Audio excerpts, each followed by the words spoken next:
4:30 in the morning. Marcus Thorne's eyes open before the alarm could sound. Not from discipline, from necessity. Sleep brought dreams. Dreams brought blood. Blood brought screaming that no amount of waking could silence. He rose from the bed in his Montana cabin, a structure as isolated as the man who inhabited it. 58 years old, 28 years of service to a nation that had decorated him, used him, and ultimately discarded him when the nightmares became too much to hide. Delta Force, the tip of the spear, the kind of operator whose name appeared in classified files but never in public records. The scars mapping his body told stories in a language only warriors understood. Baghdad, Mogadishu, Kandahar, especially Kandahar. That word alone could stop his breath and restart his heart in the space between 1 second and the next. Marcus moved through his morning ritual with mechanical precision. 100 push-ups, cold shower, black coffee, perimeter check. The same routine for 5 years, ever since the night 12 men died and he alone survived. The night the government told him never to speak of again. The night that had broken something fundamental inside him. While coffee brewed, he sat at his desk and opened the locked drawer. Inside lay a leather journal filled with letters, one for each family member of the 12 soldiers who had died under his command. Written, never sent. What could he possibly say that would matter? Dear Mrs. Chen, your husband David died because I failed him. I'm sorry. The words were inadequate, but he wrote them anyway, every morning, a different family, a different apology, a ritual of guilt that would continue until the day he joined his men in whatever waited beyond. Sunlight filtered through the pines as Marcus finished the letter and locked it away with all the others. The town needed supplies. Flour, coffee, ammunition. The basics of survival for a man who had stopped living and started simply existing. The drive to Rockwell took 40 minutes. Population 800. The kind of small Montana town where people respected privacy and veterans were common enough not to warrant questions. Marcus preferred it that way. Anonymity, distance, the emotional equivalent of the physical isolation his cabin provided. Frank, the general store owner and fellow veteran, nodded as Marcus entered. Morning, Colonel. Morning. Usual supplies? Yes, sir. They had refined this interaction to its bare essentials. No small talk, no probing, just transaction and mutual respect. Marcus was examining ammunition boxes when he felt it. That old operator instinct that had kept him alive through 100 firefights. He was being watched. The woman stood near the magazine rack, ostensibly studying a map of the area, but her body language screamed training. Late 40s, early 50s, dark hair going gray, practical clothing, the kind of fitness that came from discipline rather than vanity, and eyes that assessed threats with the same clinical precision Marcus employed. Their gazes met, held. Something passed between them that had nothing to do with words and everything to do with recognition. Predator identifying predator. She looked away first, but not from submission, from calculation. Marcus paid for his supplies and left, every nerve ending on alert. The drive back to his cabin was conducted with tactical awareness. Checking mirrors, varying speed, looking for tails, nothing obvious, but the feeling persisted. Someone had found him, and in his experience, being found never ended well. The woman's vehicle appeared on his access road 3 hours later. Rental SUV, engine smoking. She climbed out and waved, the picture of a lost hiker needing assistance. Marcus approached with one hand near his concealed Glock. Car trouble? Radiator hose. Her voice carried a slight accent, Eastern European, Russian, if he had to guess. I don't suppose you're a mechanic. Depends on what's wrong. He examined the engine with professional detachment. The hose had indeed blown, but the cut was too clean, too precise. This breakdown was manufactured, which meant she wanted to be here, wanted to talk to him. The question was why? Marcus replaced the hose using parts from his extensive stock, aware the entire time of the woman watching him with the same intensity he had observed in her at the store. You're good with your hands, she said when he finished. Had a lot of practice. You're good at pretending to need help when you don't. The pretense dropped. Her expression shifted from grateful civilian to something harder, more honest. My name is Elena Volkov, and we need to talk about what happened in Kandahar. Marcus's hand moved to his weapon. I don't know what you're talking about. Yes, you do. 5 years ago, classified operation. Taliban compound. 12 men died. You survived. The official report says you killed 43 enemy combatants single-handedly. We both know that's not what happened. You need to leave now. I will. After you let me explain why 3 mercenaries are going to attack this cabin in approximately 4 hours. Why the CIA has had you under surveillance since you left the service. And why everything you think you know about yourself is wrong. Marcus stared at her, calculated odds, considered options. You have 5 minutes inside, but if I even suspect you're a threat, this conversation ends permanently. Elena nodded and followed him into the cabin. She moved with the grace of someone trained in close quarters combat, checked corners by instinct, evaluated exits, a professional in every sense. They sat across from each other, 2 operators assessing threat levels. What do you know about werewolves? Elena asked. Marcus's laugh was short and bitter. That they don't exist. Then how do you explain surviving wounds that should have killed you 3 times over? How do you explain killing 43 trained fighters when you were alone and surrounded? How do you explain the dreams, Marcus? The fragments? The feeling that something inside you is always watching, always waiting. PTSD trauma, survivor's guilt. No. Transformation. You're a werewolf, Marcus, alpha bloodline. One of the rarest and most powerful genetic markers our species possesses. And the CIA deliberately triggered your first shift to see if their activation protocol worked. Marcus stood. This conversation is over. Your team didn't die from Taliban attack. They died from you. In your first transformation, without training or control, you killed every man in that compound, enemy and ally alike. The CIA engineered the entire situation, used your men as acceptable losses. And when you shifted exactly as they predicted, they covered it up and let you believe you failed them. The gun was in Marcus's hand, pointed at Elena's center mass. Get out. I'm a werewolf too, Marcus. Born into it. I know what you're going through because I've been through it, and I can prove everything I'm saying. But first, you need to understand something crucial. The men coming to kill you in 4 hours? They're enhanced, serum soldiers, early generation werewolf hybrids created using genetics stolen from people like us. And they're going to try to capture you alive so they can harvest your blood for their program. Why should I believe anything you're saying? Elena stood slowly. Because I'm about to show you what you are. And once you see it, you'll never be able to unsee it. She transformed. Not the Hollywood version with bones breaking and screaming. This was controlled, deliberate. Her fingernails extended into claws. Her teeth shifted into fangs. Her eyes changed from brown to molten gold. And something inside Marcus responded. A presence he had never acknowledged suddenly roared to life. Recognition, challenge. The fundamental assertion that this was his territory, and she was pack or threat, and he needed to know which. That's your wolf, Elena said, her voice rougher but still intelligible. The part of you the CIA activated 5 years ago. The part that's been trying to protect you ever since. And the part that's about to save your life. The attack came exactly as Elena predicted. 3 operators, Tier 1 level skill. They breached simultaneously through windows and door, using flashbangs and automatic weapons. Professional, coordinated, deadly. But they had made one critical mistake. They had assumed Marcus was still fully human. The transformation happened without conscious thought. One moment he was a man holding a pistol.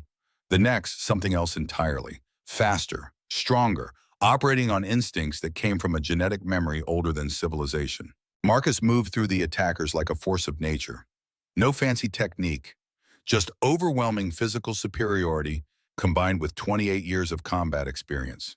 He broke the first man's neck with a strike that would have been impossible for human strength, eviscerated the second with claws he hadn't known he possessed. The third got off 3 shots, all center mass, before Marcus's jaws closed on his throat. The wounds healed almost instantly, bullets pushing out of regenerating flesh, broken ribs knitting back together. Marcus stood among 3 corpses, breathing hard, covered in blood that was mostly not his own. Elena approached carefully, hands visible. Easy. You're still in partial shift. Your wolf is riding high. You need to breathe. Center yourself. Come back to human thought. I killed them. Marcus's voice was his own, but deeper, rougher. They came to kill you. This was self-defense.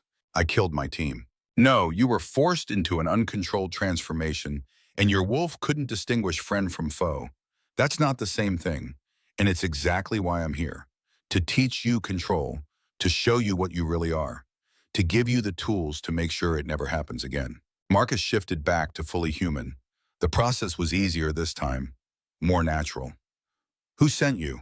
The Brotherhood Council, the werewolf governing body.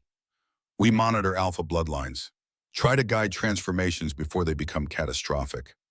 We didn't know about you until after Kandahar. By then you had disappeared. It took me 5 years to find you. What do they want? To evaluate you.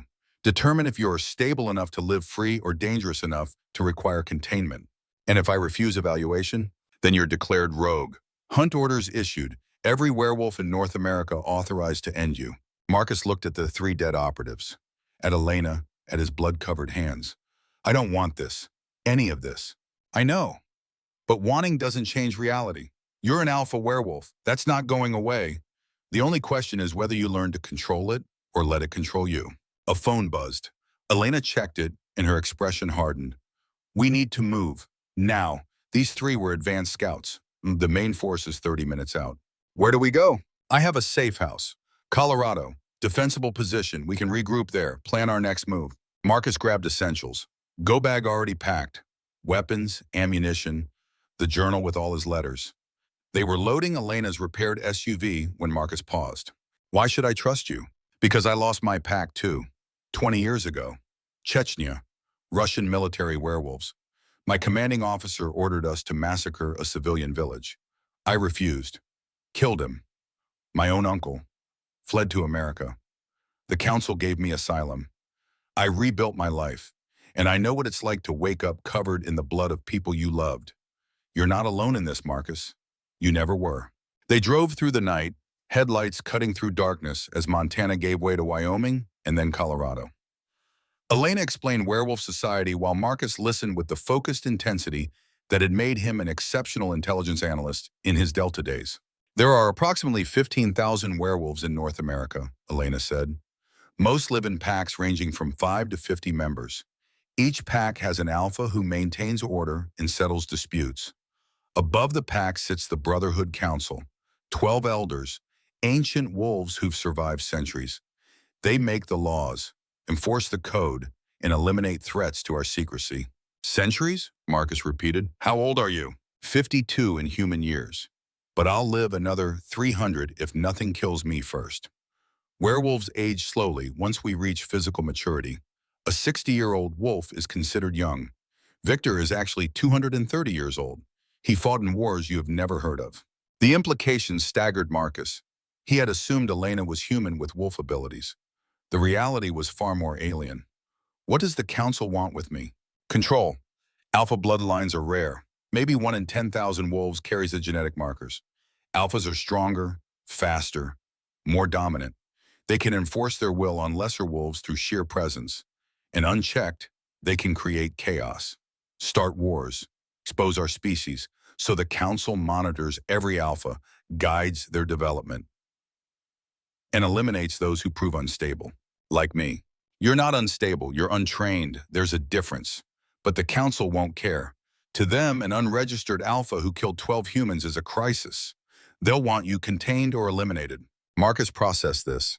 28 years of tactical thinking applied to supernatural politics. What are my options? Submit to evaluation, prove you can control your wolf, accept council authority,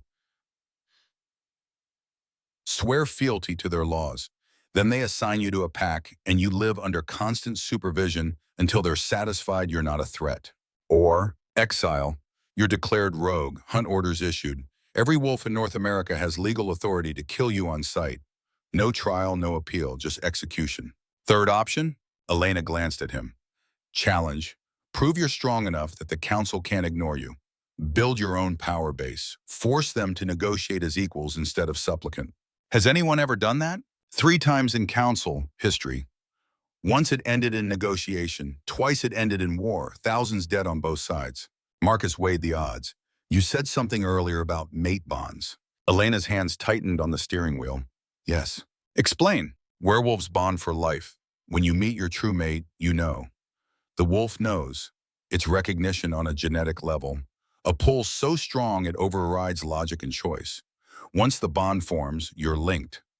You feel each other's emotions, sense each other's locations, and separation becomes physically painful. What happens if your mate dies?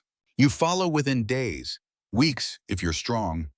The bond doesn't break just because one half is gone.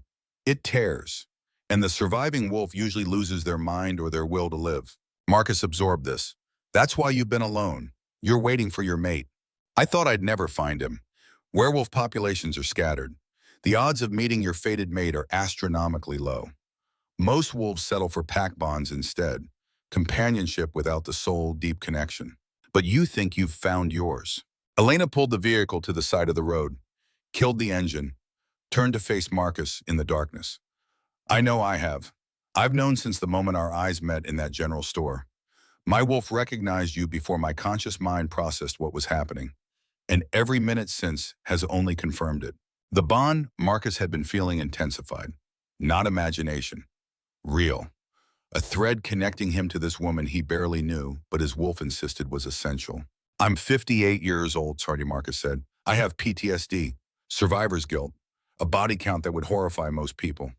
I'm broken in ways that don't heal. I'm 52. I killed my uncle and fled my country. I have a daughter who thinks I'm dead.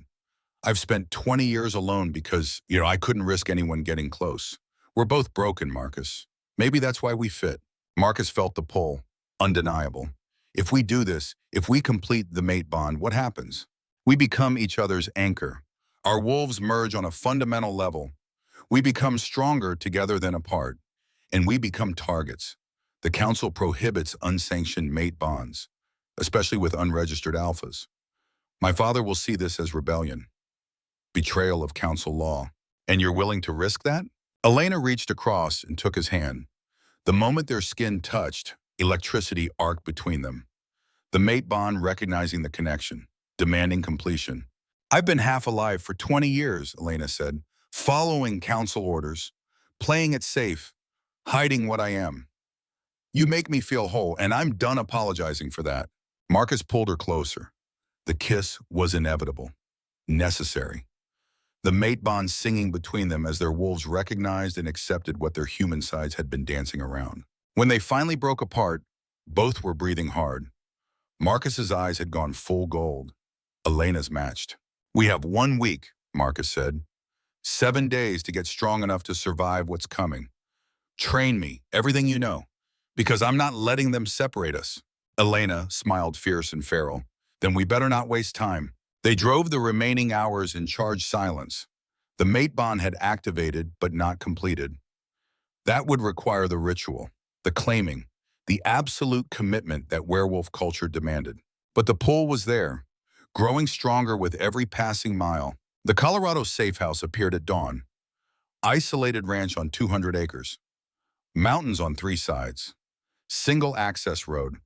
Everything a tactical mind could want in a defensive position. Except it was already compromised. Smoke rose from the main building. The sound of gunfire echoed across the valley. And Marcus's newly awakened senses picked up something else. The scent of blood. Too much blood. That's not right, Elena said, her voice tight. Marcus's combat instincts took over. How many defenders? 2, Jackson and Sarah, both council operatives, both enhanced. But if they're under attack, then whoever's hitting them came prepared. Marcus assessed the tactical situation with 28 years of experience. 12 hostiles, maybe 15, professional insertion. They're trying to breach the main building. How can you possibly know that? I can smell them, hear their heartbeats, count their positions. Marcus realized his senses had expanded far beyond human normal. The wolf gives me this? Enhanced perception, it's one of the alpha gifts. Most wolves have better senses than humans. Alphas are orders of magnitude beyond that. Marcus could see the battle unfolding like a 3-dimensional map in his mind. 12 enhanced soldiers assaulting a fortified position. 2 defenders inside holding them off, but being worn down by superior numbers. Classic attrition warfare. We hit them from behind, Marcus said. I'll draw their attention. You flank and take out their support elements. Defenders inside will rally once they see help arriving. Elena stared at him. You've never fought as a wolf, never trained, never even shifted voluntarily until yesterday. And you want to charge into combat? I've fought as a soldier for 28 years. The wolf just makes me a better weapon. Trust me. The mate bond hummed between them. Elena felt his confidence, his absolute certainty, and her wolf responded to the alpha's command. All right, we do this your way, but if you die, I'm following you into whatever comes next. That's how mate bonds work. Then I better not die. They approached from the north, using terrain for concealment. Marcus could feel his wolf rising, not the terrified confusion of his first transformation. This was controlled, deliberate, a weapon he was learning to wield. The shift came easier this time, bones realigning with less pain, muscles expanding with more fluidity. When it completed, Marcus stood 8.5 feet tall, pure alpha in his prime. The enhanced soldiers never saw him coming. Marcus hit them like a natural disaster. His first target died before he could even raise his weapon. Throat torn out. Instant kill. The second managed to fire 3 rounds that punched into Marcus's chest. The bullets hurt, but his regeneration was already pushing them out, healing the wounds faster than human eyes could track. He felt no mercy, no hesitation. These men had come to kill his kind, to harm potential pack. The wolf's territorial instincts combined with the soldier's tactical brutality to create something terrifying. Elena flanked from the east, her transformation complete and her combat style refined from decades of practice. She moved like liquid death, targeting support positions and eliminating threats with surgical precision. The defenders inside the house rallied. Automatic weapons fire erupted from second-story windows, catching the assault force in a crossfire they hadn't anticipated. The battle lasted 6 minutes. When it ended, 12 enhanced soldiers lay dead.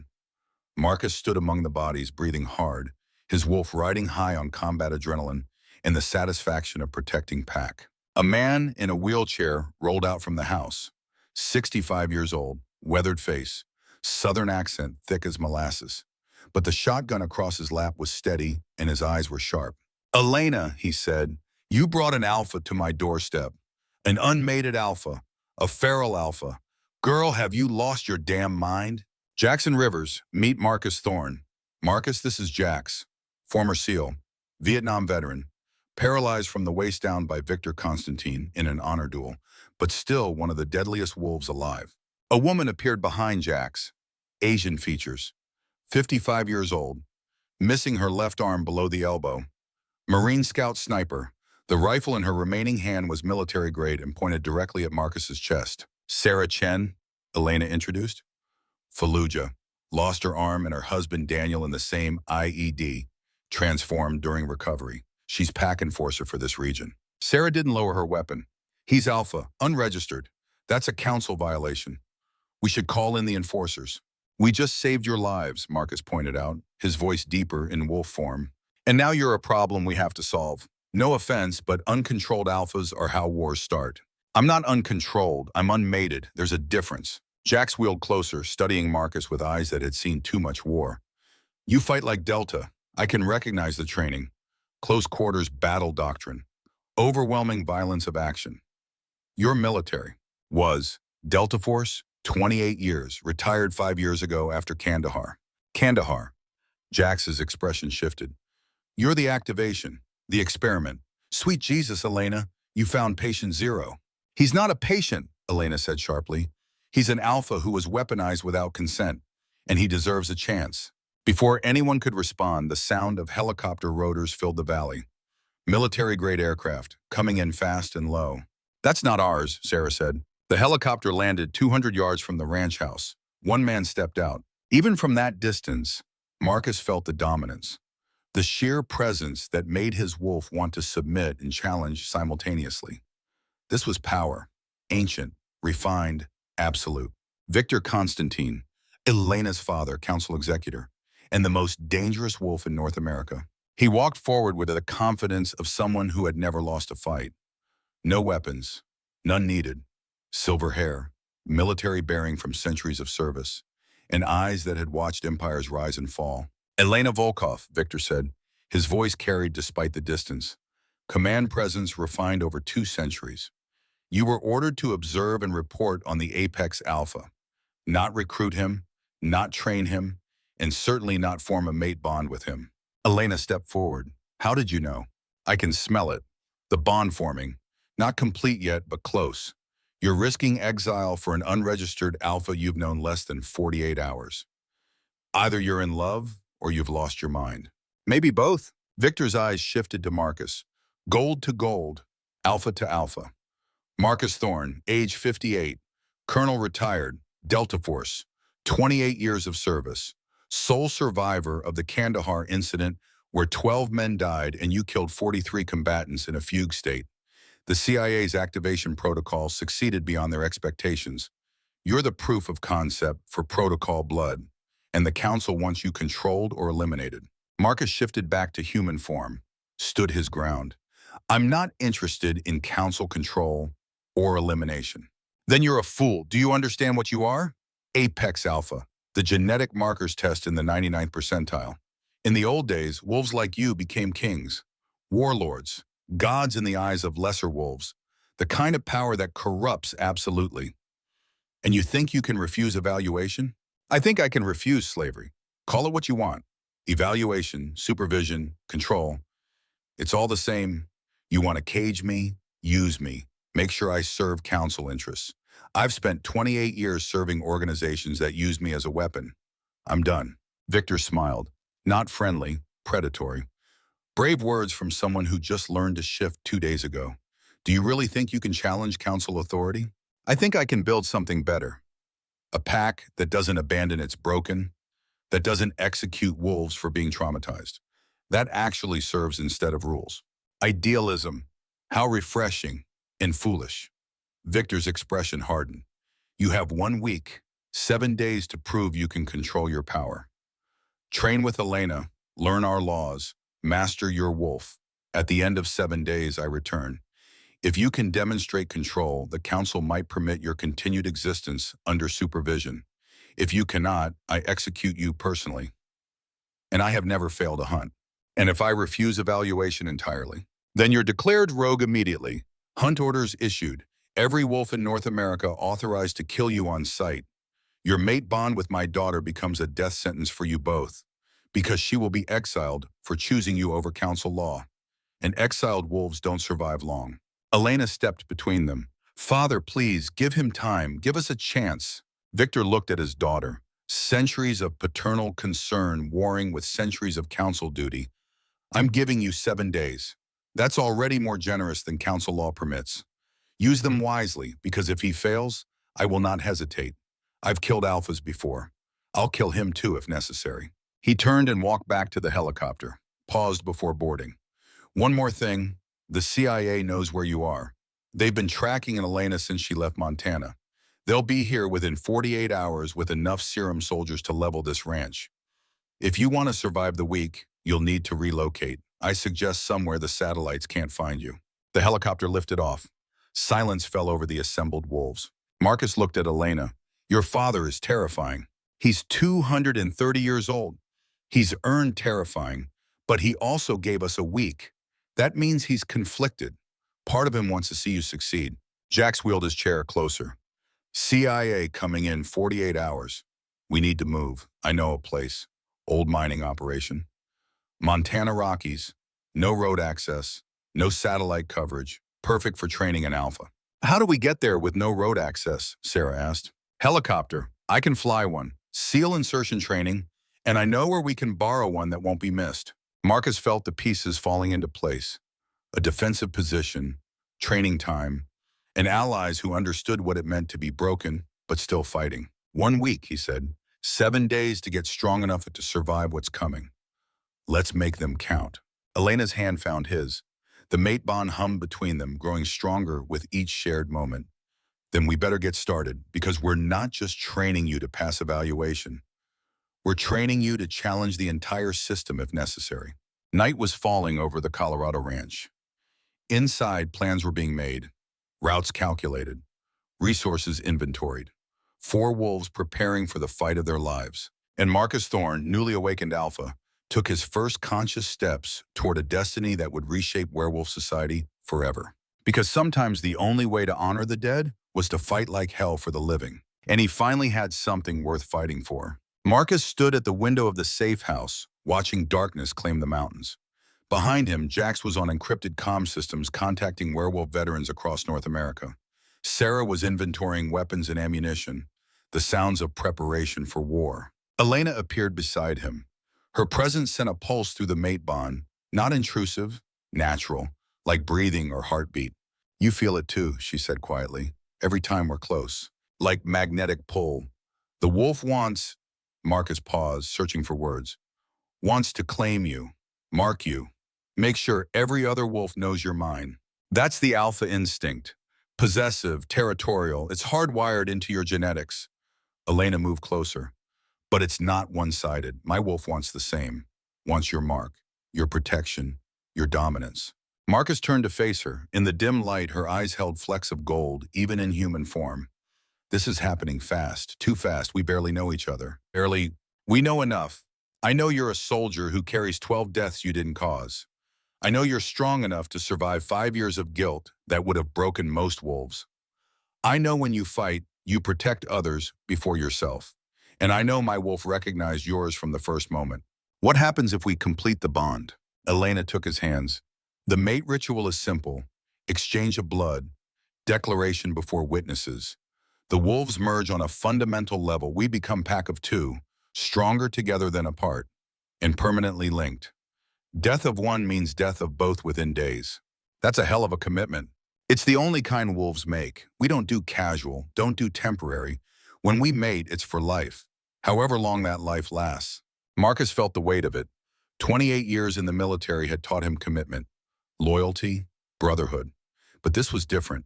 This was surrendering part of himself to another person, trusting them with not just his life, but his very soul.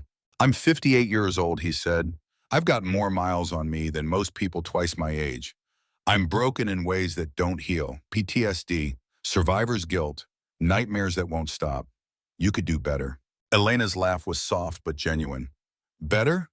Marcus, I'm 52. I killed my own uncle, fled my homeland, lived in hiding for 20 years. I have a daughter who thinks I'm dead. I'm not exactly a prize either. Your daughter, tell me about her. Katya, 28, Army, 82nd Airborne. She enlisted right out of high school, wanted to serve, make a difference. She doesn't know I'm alive, doesn't know I'm werewolf. It's safer that way. Safer for who? For her. The council doesn't allow werewolves to reveal themselves to family. Too much risk of exposure. So I faked my death, car accident, closed casket, and I've watched her from a distance ever since. Marcus understood that kind of sacrifice. When this is over, when we've dealt with the council and the CIA, maybe she could know the truth. Maybe, if we survive. Elena stepped closer. Marcus, I need you to understand something. The mate bond isn't just romantic attachment. It's survival mechanism, evolutionary advantage. Two wolves bonded are exponentially stronger than two separate. In the battles coming, we'll need that strength. So this is tactical? It's everything. Tactical, emotional, spiritual. The bond makes us better fighters, better strategists, better wolves, and it gives us something worth protecting, each other. Marcus pulled her close. The mate bond sang between them. I haven't felt this alive in 5 years, since before Kandahar. You make me want to be more than just the broken soldier who survived. You're already more. You're alpha, leader, protector. You just haven't accepted it yet. Their kiss was inevitable. The mate bond demanding physical connection, demanding completion.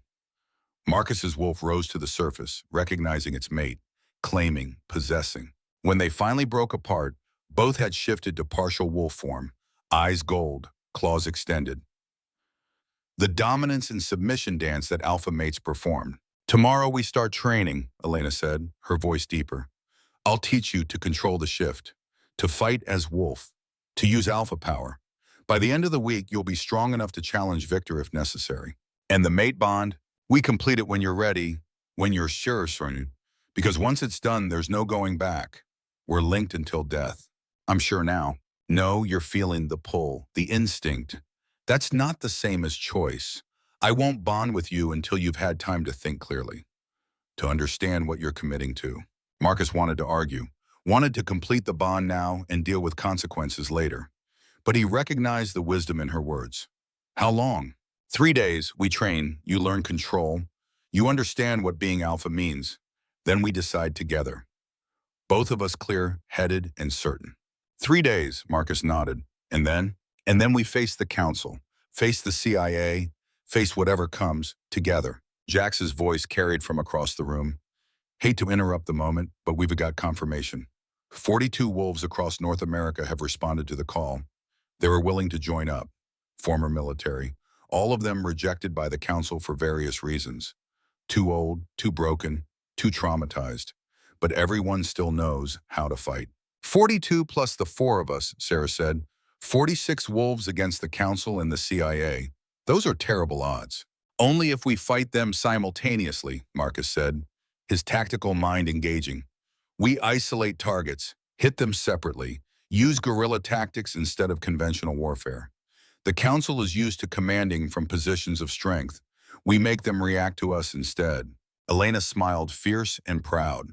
That's alpha thinking, not dominance through force, leadership through strategy.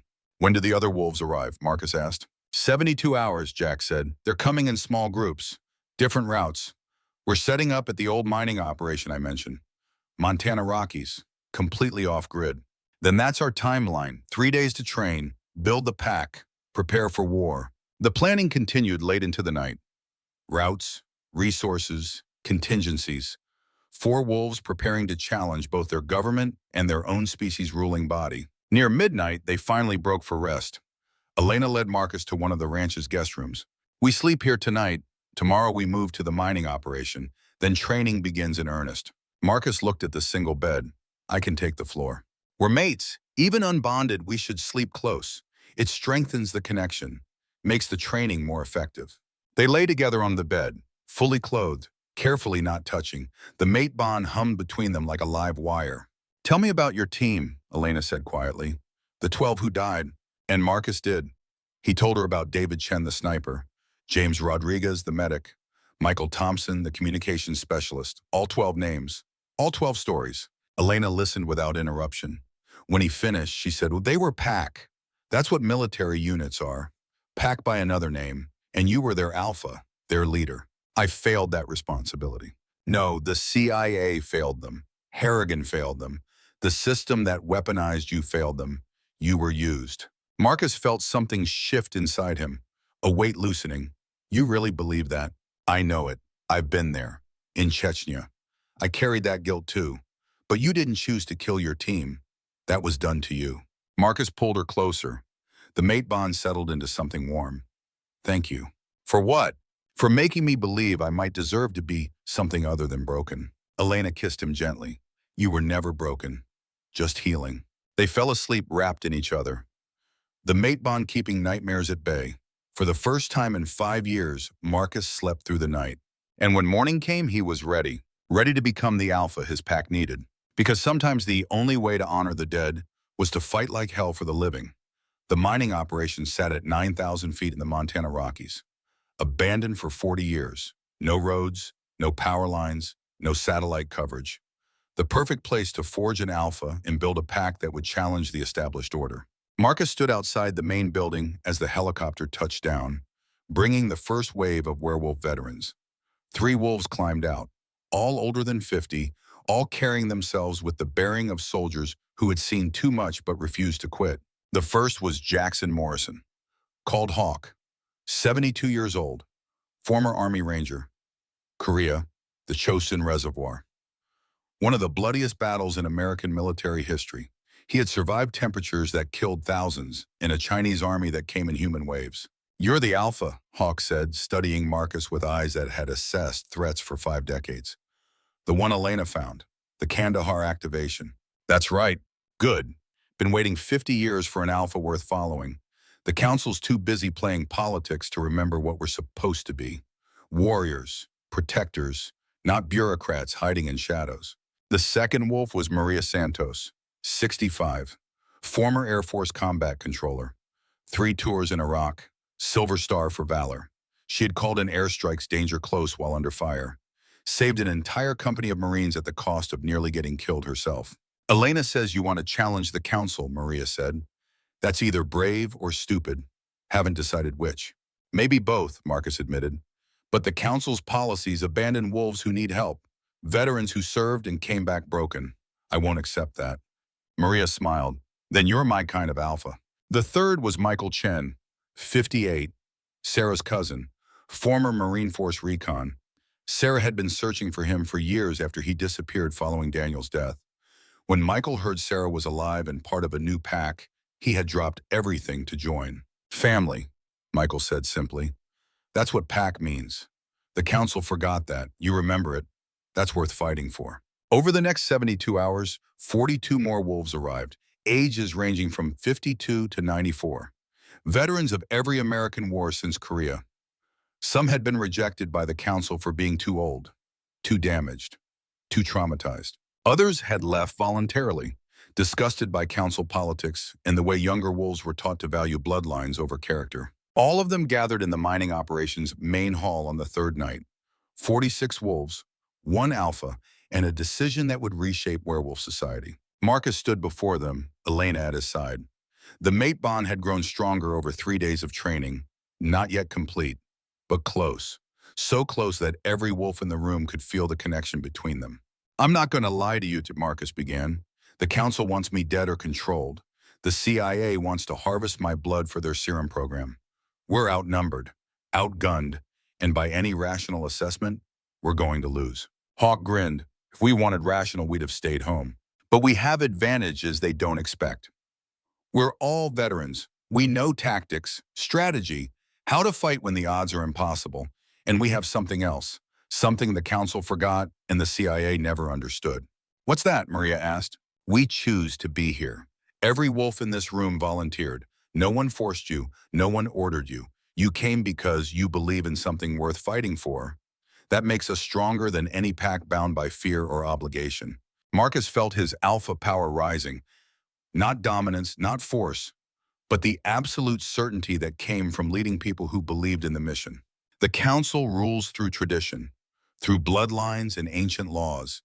They've survived for centuries by staying hidden, by never challenging human authority, by sacrificing individual wolves to protect the collective. He paused, making eye contact with each veteran. But times have changed. Humans have surveillance technology that can track us, genetic research that can identify us, and organizations like the CIA that want to weaponize us. The council's approach doesn't work anymore. Hiding just makes us targets. So what's your approach? Michael asked. Partnership. We work with human military and intelligence agencies we can trust. We share resources, coordinate operations, and we prove that werewolves serving alongside humans makes both groups stronger. Sarah spoke up from her position near the window. The council will call that treason, exposure of our species. The council is wrong, and I'm going to prove it. But first, we handle the immediate threat, the CIA's protocol blood. Elena stepped forward, pulling up holographic displays from the intelligence Victor had provided. The Wyoming facility produces serum using harvested werewolf blood. They're holding 8 families captive, using them as living factories. If we don't stop it, Phase 3 launches in 10 days. Phase 3, Hawk asked? Mass injection of 10,000 special operations soldiers with stabilized werewolf serum, creating an army of enhanced humans loyal only to CEYA command. It's weaponization on a scale we've never seen. Marcus watched the wolves process this information, saw the moment calculation became determination. We hit the facility in 7 days, Marcus said. Destroy the serum production. Free the captives. Send a message that werewolves won't be harvested like cattle. It's going to be dangerous. Some of us won't come back. But if we succeed, we save thousands of lives, human and wolf. What about the council? Maria asked. They'll see this as unauthorized military action. Let them. After we prove we can succeed where they refuse to act, they'll have 2 choices. Accept us as independent pack or start a war they can't win. 46 veterans might not seem like much, but we're 46 of the most experienced combat wolves alive. The council knows what that means. Jax rolled his wheels chair to the center of the hall. Before we commit to this, you all need to understand something. Marcus is unmated alpha. That means his bond with Elena isn't complete. If he dies before completing the bond, she dies too. And if she dies, he follows. That's a vulnerability our enemies can exploit. Elena's hand found Marcus's. We're completing the bond tonight, before the assault planning begins. Before we commit to battle, we do this right. Marcus looked at her. 3 days of training together. 3 days of growing closer. 3 days of the mate bond building until it was almost painful to be apart. You're sure? He asked. I've never been more sure of anything. The hall fell silent. Every wolf understood what was about to happen.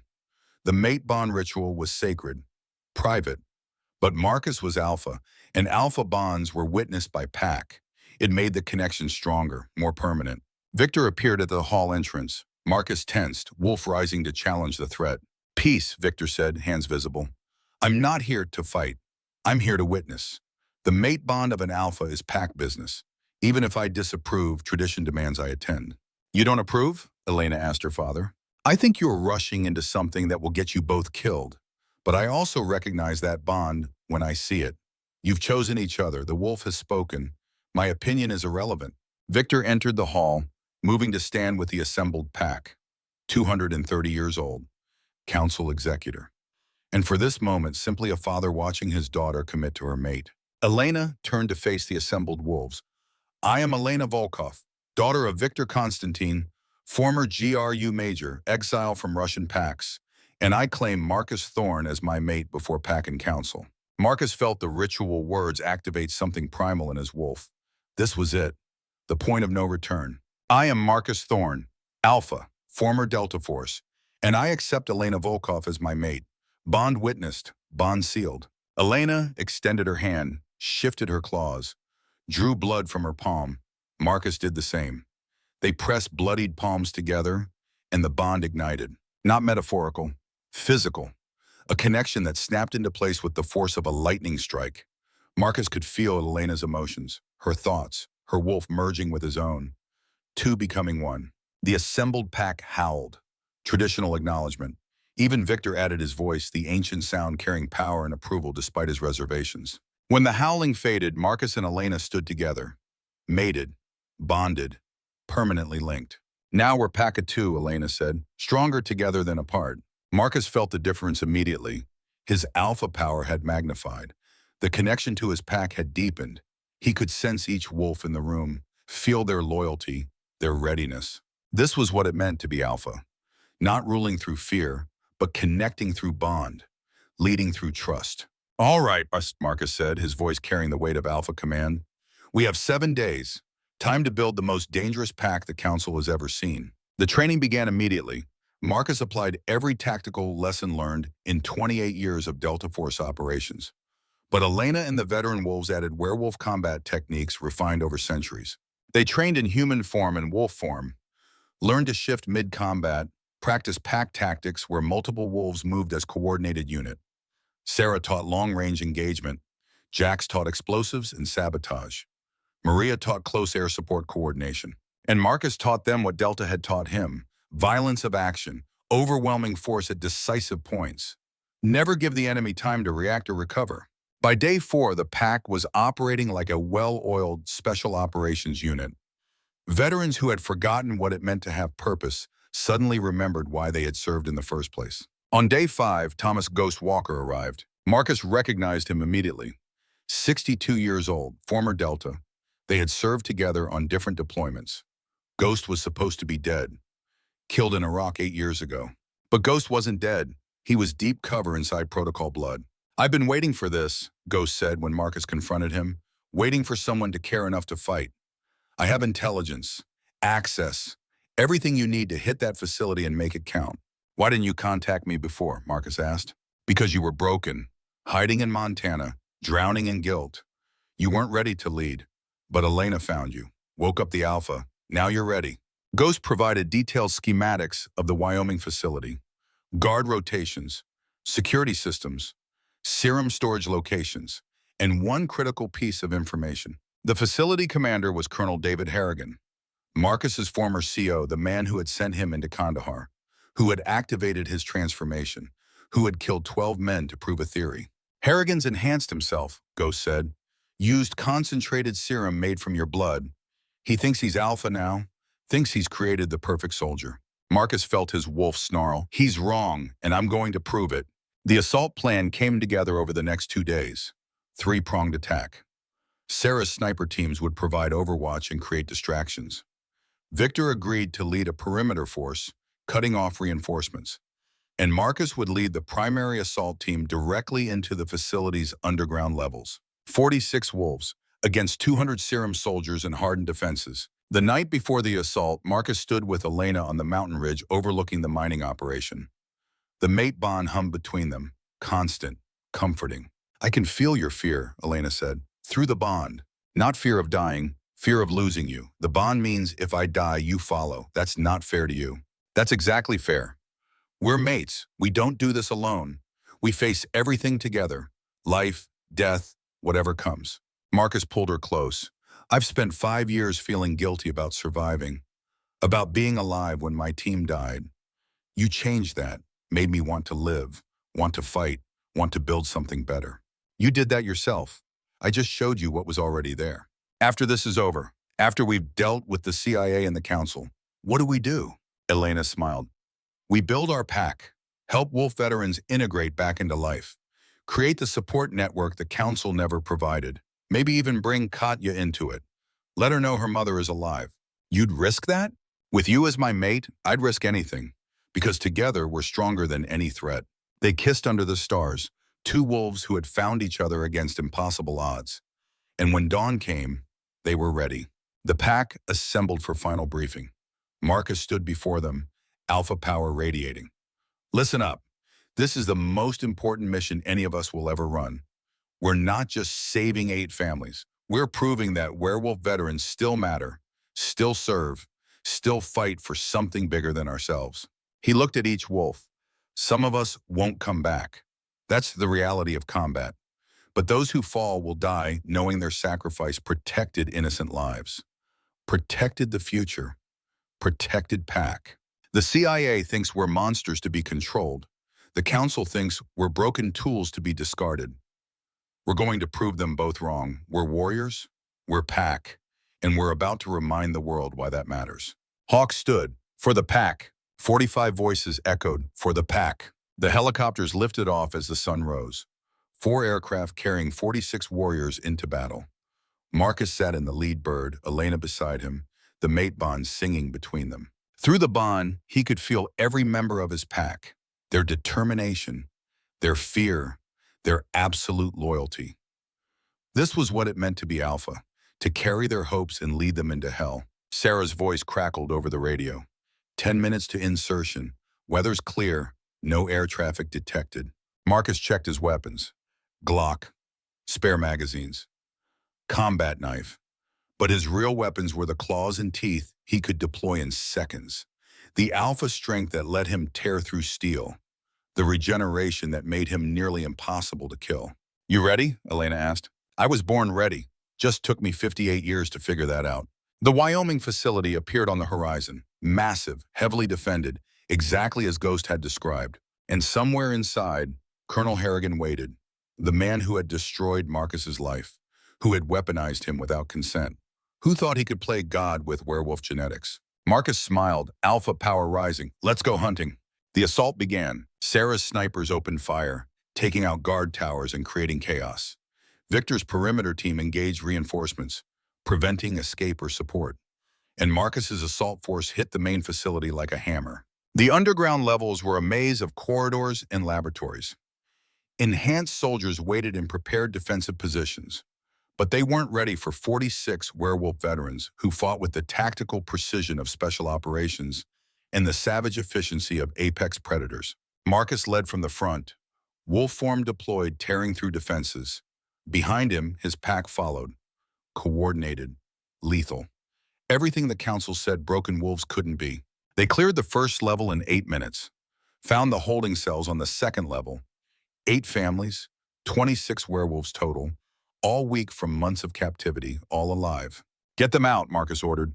"Elena, you're in charge of extraction. I'm not leaving you to face Harrigan alone." "You're not. I've got 40 wolves backing me up. But those families need protection. Need alpha mate to keep them calm. That's you." Elena wanted to argue. The mate bond carried her frustration, but she recognized the tactical necessity. "Don't you dare die on me." "Not planning to. We've got too much life left to live." The extraction team headed for the surface with the rescued families. Marcus and 20 wolves pressed deeper into the facility, toward the central laboratory where Harrigan waited. The final confrontation was coming, and Marcus was ready. Because he wasn't the broken soldier who had hidden in Montana for 5 years. He was alpha. He was mated.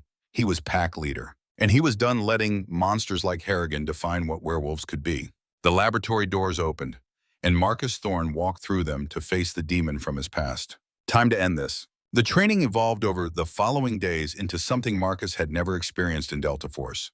Military units trained for mission success, for completing objectives and bringing everyone home alive. But werewolf packs trained for something deeper, for bonds that transcended tactics, for connection that made 46 individuals function as a single organism. Elena demonstrated on the second day of training. She stood before the assembled pack and shifted to full wolf form.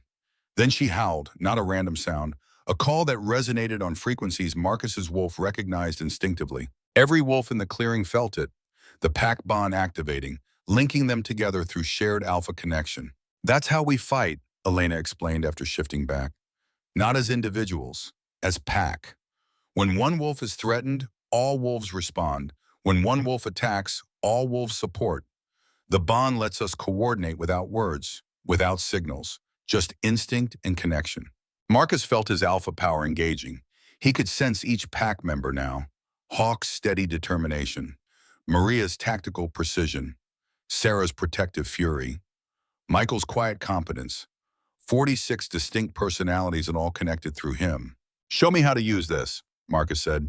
Over the next hours, Elena taught him to channel alpha power through the pack bond, to strengthen wolves who were faltering, to coordinate complex maneuvers with just intent and will, to fight as one organism with 46 bodies. It was exhausting, beautiful, terrifying. By evening, Marcus could direct the entire pack through coordinated assault patterns that would have taken human units months to perfect. The wolves moved in perfect sync, attacking from multiple angles, supporting each other, flowing like water around obstacles. This is what the council fears, Jack said, watching from his wheelchair. An alpha who actually leads instead of dominates, who builds loyalty through respect instead of fear. You're dangerous, Marcus, not because you're strong, but because wolves want to follow you. That night, Marcus sat with the veteran wolves and heard their stories. Not the sanitized versions, the real ones, the pain they had carried for decades. Hawk spoke about Chosin, about watching thousands of men freeze to death, about the Chinese human wave attacks that should have overwhelmed them but somehow didn't, about being bitten by a Chinese werewolf soldier who decided Hawk deserved to survive. He was dying, Hawk said, his voice distant with memory. Gut shot, no way to save him. And he looked at me with these gold eyes and said something in Mandarin I didn't understand. Then he bit me, transformed me, gave me strength to make it out of that frozen hell. I learned later he said warriors honor warriors. That Chinese wolf saw something in me worth saving. Maria talked about Iraq, about calling in airstrikes so close her own position took shrapnel, about the Marines she saved and the friends she lost, about transforming in a field hospital and nearly killing the doctors trying to save her life. The Corps discharged me, Maria said, medical, honorable, but I knew the truth. They couldn't have a werewolf in the ranks. Too dangerous, too unpredictable. So I spent 20 years alone, pretending to be human, hiding what I was, until Elena found me and said there was a place for wolves like us. One by one they shared. Vietnam vets who had transformed in the jungle, Gulf War veterans who had hidden their nature while serving, Afghanistan and Iraq veterans who had come home changed in ways the VA couldn't treat. All of them carrying the same weight, the same isolation, the same belief that they were monsters who didn't deserve pack or family or purpose. You're not monsters, Marcus said when the last story finished. You're warriors who served when your country needed you, who sacrificed more than civilians can understand, and who deserve pack, deserve family, deserve purpose. That's what we're building here. Not just a military unit, but a family for wolves who thought they'd lost theirs. Hawk raised a glass. To the alpha who gives a damn. 45 wolves echoed. To the alpha. The mate bond pulled Marcus away from the celebration. Elena stood on the ridge overlooking the valley, her silhouette sharp against the stars. You feel it too, she said as Marcus approached. The weight of leading them, of carrying their hopes. It's heavier than anything I carried in Delta. These aren't just soldiers following orders. They're pack trusting me with their lives, their futures. That's what alpha means. Not dominance, not power, but responsibility. Every wolf in that hall has been betrayed by someone they trusted. The council, the military, their own families. They're giving you a chance to prove you're different. Marcus wrapped his arms around her from behind. The mate bond settled into comfortable warmth. What if I let them down? What if I make the wrong call and people die? Then you learn from it and keep leading. Alpha isn't about being perfect. It's about being present, about making the hard choices and living with the consequences. You've done that for 28 years. Nothing's changed except the uniform. Everything's changed. In Delta, I followed orders, completed missions. The objectives were clear. This is different. I'm not just executing someone else's strategy. I'm building something new, creating a pact that shouldn't exist according to council law. Elena turned in his arms. Exactly. You're not following the old path. You're making a new one. And every wolf here believes in that path, believes in you. They stood together under the stars, alpha and mate, bound by choice and reinforced by necessity. The pack below them is preparing for war, and in 6 days they would test whether belief was enough to overcome impossible odds. On day 6, Victor returned. He arrived alone again. No threats, no demands, just a father checking on his daughter and the alpha she had bonded with. The council knows what you're planning, Victor said without preamble. Wyoming facility, assault on Cheyenne A black site, 46 wolves preparing for unsanctioned military action. They're debating whether to issue kill orders now or wait until after you fail. Let them issue the orders, Marcus said. We're committed. Victor studied him. You've grown into the role faster than I expected. 3 weeks ago, you were broken a soldier hiding in a cabin. Now you're alpha leading a pack. That's unusual. Had good teachers and good reason to learn fast. My daughter. Victor looked at Elena. The mate bond suits you. You're stronger, more focused. For 20 years, you've been drifting. Now you have anchor. Is that approval I'm hearing? Elena asked carefully. It's observation. Whether I approve is irrelevant. The bond is complete. You've chosen each other. I must accept it or lose my daughter entirely. And I've already lost too much to pride. Victor turned back to Marcus. I came to offer support, unofficial, unsanctioned. If the council asks, I was never here. But I've been council executor for 80 years. I know how to fight werewolf wars. And I know you're going to need every advantage you can get. Why help us? You're council. This goes against everything they stand for. Because my daughter is right and the council is wrong. We've been hiding for too long, playing it safe, sacrificing individual wolves to protect the collective. It's made us weak, complacent. You're proposing something radical. Partnership with humans. Exposure of our existence in controlled way. It's dangerous, but it might be necessary. Victor pulled out a data chip. Everything I've gathered on protocol blood over the past 8 years, Harrigan's research, serum formulas, facility vulnerabilities Ghost didn't know about. Use it, succeed, prove the council's caution is cowardice. Marcus took the chip. If we succeed, the council will come for us anyway. Then make sure you're strong enough when they arrive. 46 wolves is a start, but you'll need hundreds, thousands. Build network of packs loyal to you instead of the council. Create alternative power structure they can't ignore. That's revolution. Yes, and long overdue. The council has ruled for 6 centuries. Time for new leadership. Better leadership. Victor looked at Elena. Be careful, daughter. What you're starting won't end with Wyoming. It's going to reshape our entire species. Make sure you're ready for that. He left as abruptly as he arrived. But the data chip remained. And the validation from a council executor, unofficial or not, gave the pack something they hadn't had before. Hope that they weren't alone. That even within the council, there were wolves who wanted change. The final day before assault was spent in preparation. Weapons checked, routes memorized, contingencies planned. Sarah briefed her sniper teams. Jax walked explosive placements with demo specialists. Maria coordinated with 3 former Air Force wolves who could call in support if things went critical. And Marcus spent the evening with each pack member. Not as alpha giving orders, but as leader ensuring his people knew they mattered. He found Michael checking his rifle. How are you holding up? Better than I have in years. Sarah's alive. I have pack again. Purpose. Even if tomorrow goes sideways, I'm grateful for this week. It's not going sideways. We trained too hard, planned too thoroughly. This pack is ready. I know, but combat is unpredictable. People die even when everything goes right. I just want you to know, If I don't make it back, this was worth it. You gave me something to fight for again. Marcus gripped Michael's shoulder. You're coming back. All of us are. That's not naive hope. That's alpha certainty. I can feel the pack through the bond, feel how ready you all are. We're going to win. He found Maria reviewing aerial photos of the facility. You good? Nervous. Haven't called in air support since Iraq. Hope I remember how. It's like riding a bike. Muscle memory. Maria laughed. Said the man who just learned to shift 3 weeks ago. Fair point. But we all bring something to this pack. Your experience calling danger close strikes saved lives before. It'll save lives tomorrow.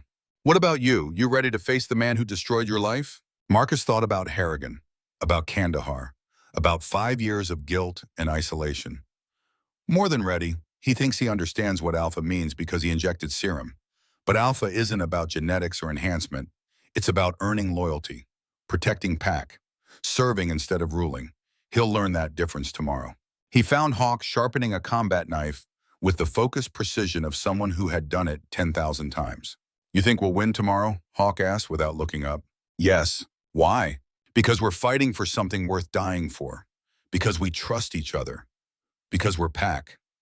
Harrigan's serum soldiers are enhanced slaves, no choice, no loyalty, just conditioning and chemical compulsion. We have what they never will, purpose. Hawk looked up, eyes sharp despite his 72 years. I've followed a lot of leaders, son. Some good, some bad, most somewhere in between. You're different.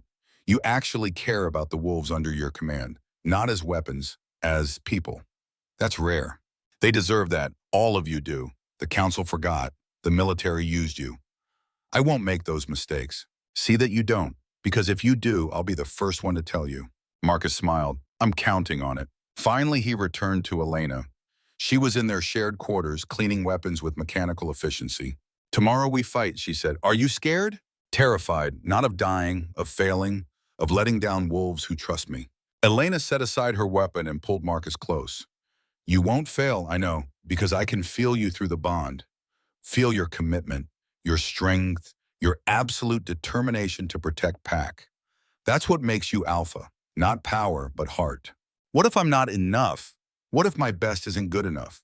Then we fall together. But I don't think that's going to happen. I think tomorrow you're going to show the council and the CIA what a real alpha can do, what pack bound by choice instead of fear can accomplish. They made love that night, not desperate or urgent, but slow and certain, mates reinforcing the bond before battle. When they finished, Marcus held Elena and felt the pack beyond the walls.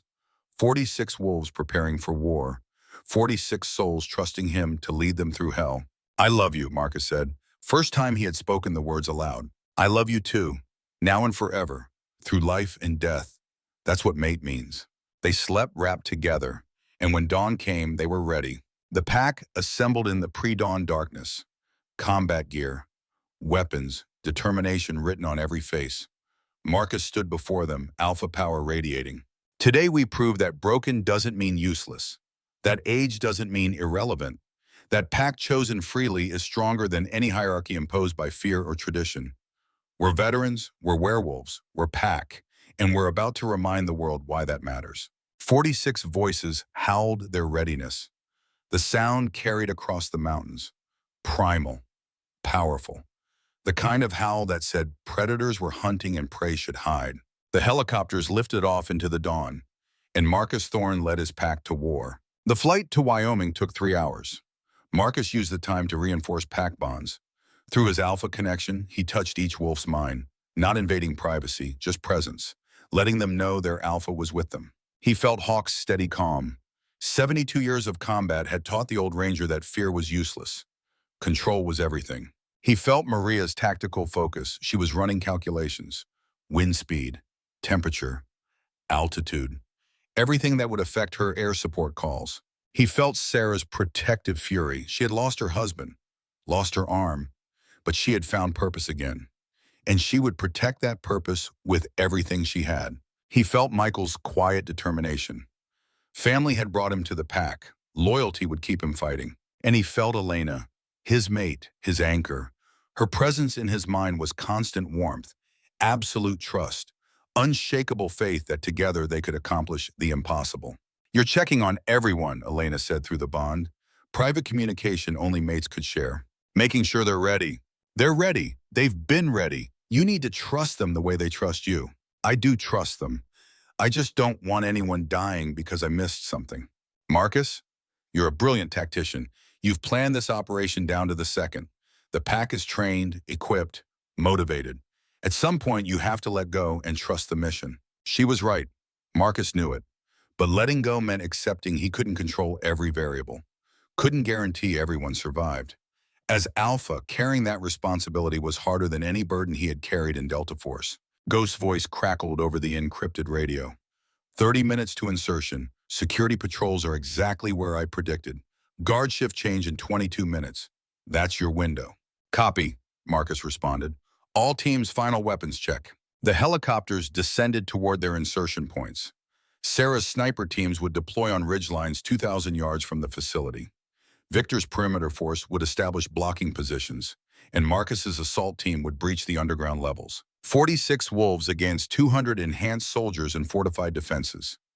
By any rational analysis, they were outnumbered and outgunned. But Marcus had learned something in 3 weeks as Alpha.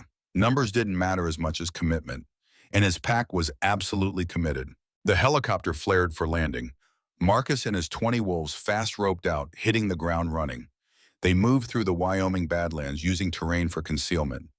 Every wolf shifted to partial transformation, enhanced speed and senses without losing human tactical thinking. Marcus could smell the facility before he saw it. Gun oil, electronics, and underneath, the scent of werewolf. The captive families, 26 wolves being held against their will, being harvested like cattle. His wolf snarled, "This ended today." Sarah's first shot rang out exactly on schedule. Guard tower spotlight exploding. The message was clear. We're here, we're coming, and you can't stop us. The facility's alarm system screamed to life. Enhanced soldiers poured from barracks, but they moved towards Sarah's position exactly as planned. Marcus's assault team hit the rear entrance. Steel door designed to withstand explosives, but not designed to withstand 20 werewolves with alpha strength. They tore through it in seconds. The underground levels were a maze of corridors and laboratories, enhanced soldiers waiting in prepared positions. But Ghost intelligence was perfect. Every ambush point, every kill zone, every trap. And Marcus's pack had trained for this. They flowed through the facility like water, supporting each other, covering angles, moving with synchronization that made them nearly impossible to stop. The enhanced soldiers fought well. Military training, chemical enhancement, pain resistance, but they lacked something crucial. They lacked pack. They fought as individuals, unconnected, uncaring if their brothers fell. Marcus's wolves fought as one. When one wolf was threatened, 3 others responded. When one wolf attacked, 5 others supported. The pack bond made them exponentially more effective than their number suggested. First level cleared in 6 minutes. 12 enhanced soldiers dead, no pack casualties. Second level was harder. The enemy had regrouped, prepared better defenses, but they still didn't understand what they were fighting. Marcus led from the front. Full alpha transformation. 8.5 feet of muscle and claws and rage. He tore through defensive positions with brutal efficiency. Behind him, his pack followed. Hawk's steady advance. Maria's precise targeting. Michael's fluid movement. They reached the holding cells in 18 minutes total from insertion. 8 families, 26 werewolves, all alive, all weak but surviving. "Get them out," Marcus ordered. "Elena, your extraction lead." Through the mate bond, Marcus felt Elena's resistance. She wanted to stay, wanted to fight beside him against Harrigan.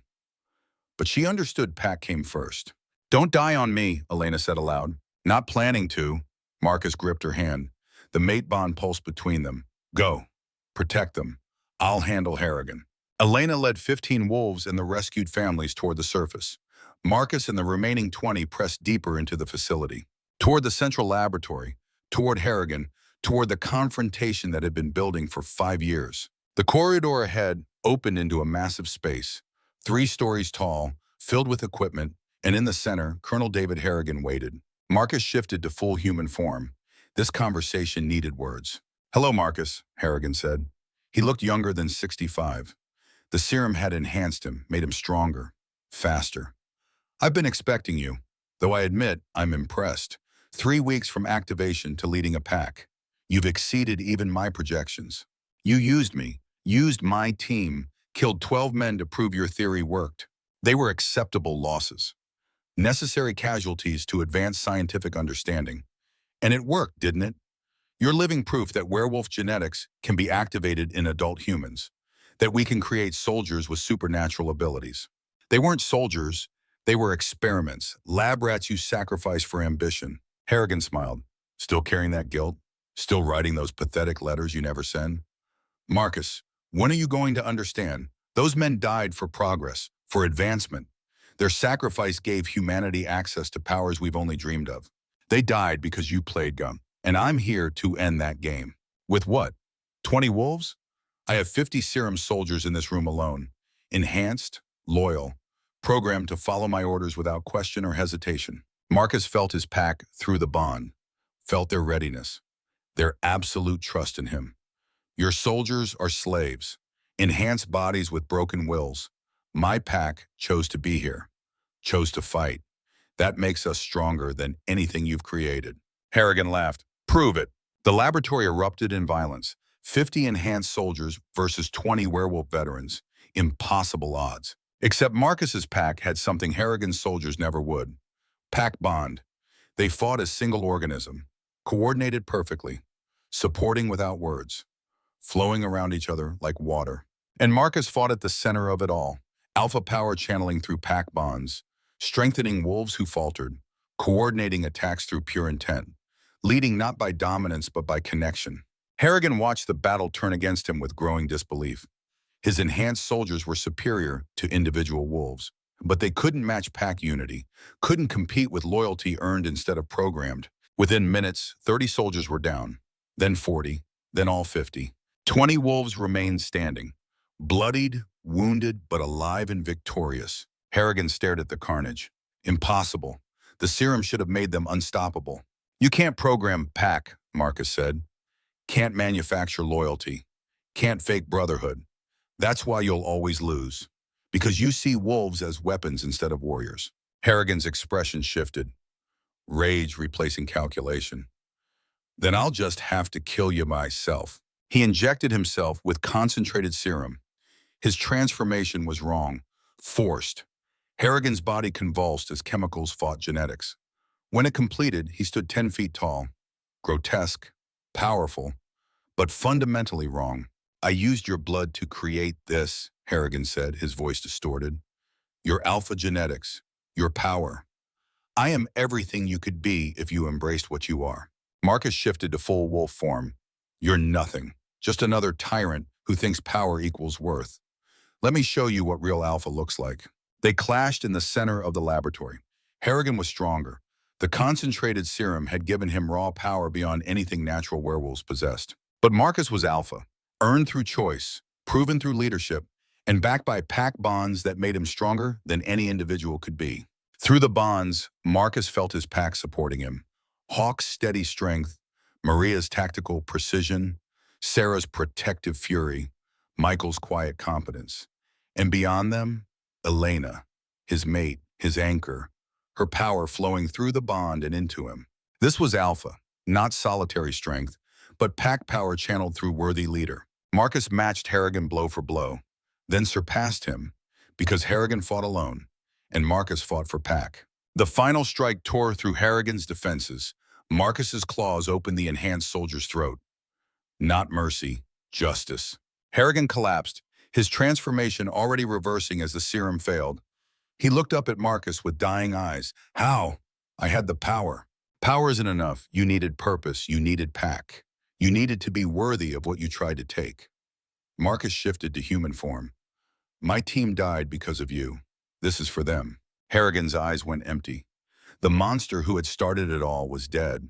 Marcus turned to his pack, wounded but victorious. Destroy the serum stockpile. Burn the research. Leave nothing for the CIA to rebuild. Explosions rocked the facility as Jax's charges detonated. The serum production equipment destroyed. The research computers melting in thermite fires. Time to go, Marcus said. Mission complete. They extracted through case. the facility burning behind them. On the surface, Victor's perimeter team had held off reinforcements. Sarah's snipers had controlled the high ground, and Elena waited with the rescued families. All alive, all safe. The mate bond pulled Marcus to her.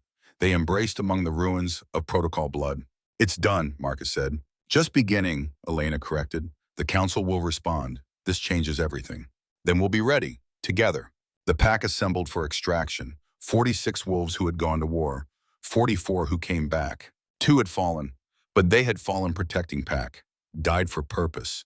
That's all any warrior could ask. As the helicopters lifted off, Marcus looked at his pack.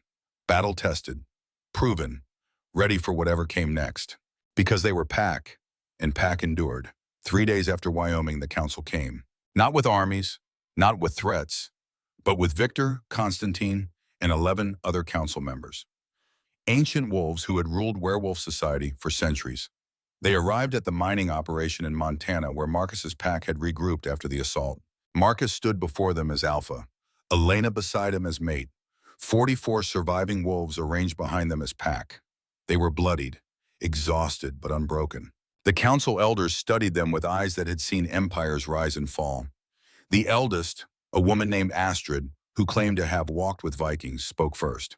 "Marcus Thorne, Apex Alpha, you have violated council law by conducting unsanctioned military operations, by exposing our species to human military forces, by building independent pack without council authorization.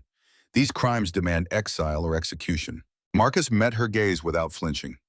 "The council abandoned those families, left them to be harvested by the CIA. I did what you refused to do. I protected our people." "You endangered all our people," another elder said. Mikhail, Russian, older than Victor. "CIA now knows werewolves exist, knows we can be tracked, hunted, weaponized. Your actions may have doomed our species." "The CIA already knew," Marcus countered. "Protocol Blood has been running for 60 years. They've been studying us, harvesting us, creating serum soldiers. The only thing I endangered was their program, and I destroyed that threat." Astrid's expression didn't change. "You also formed mate bond with council operative without authorization, built pack from rejects and outcasts, challenged our authority at every turn. Why should we not execute you and scatter your pack?" Marcus felt his alpha power rising, felt the pack bonds connecting him to 44 warriors who trusted him with their lives. "Because I represent the future, and you represent the past. Werewolf society has spent 6 centuries hiding, avoiding conflict, sacrificing individuals to protect the collective. That approach doesn't work anymore." "And your approach does?" Mikhail scoffed. "Partnership with humans? Exposure of our existence? That's not progress. That's suicide." "Is it?" Marcus gestured to his pack. "Every wolf here is a veteran, served in human militaries, fought beside human soldiers, bled for human nations. And when we came home, the council told us to hide what we were, pretend to be something less, abandon the brothers we served with.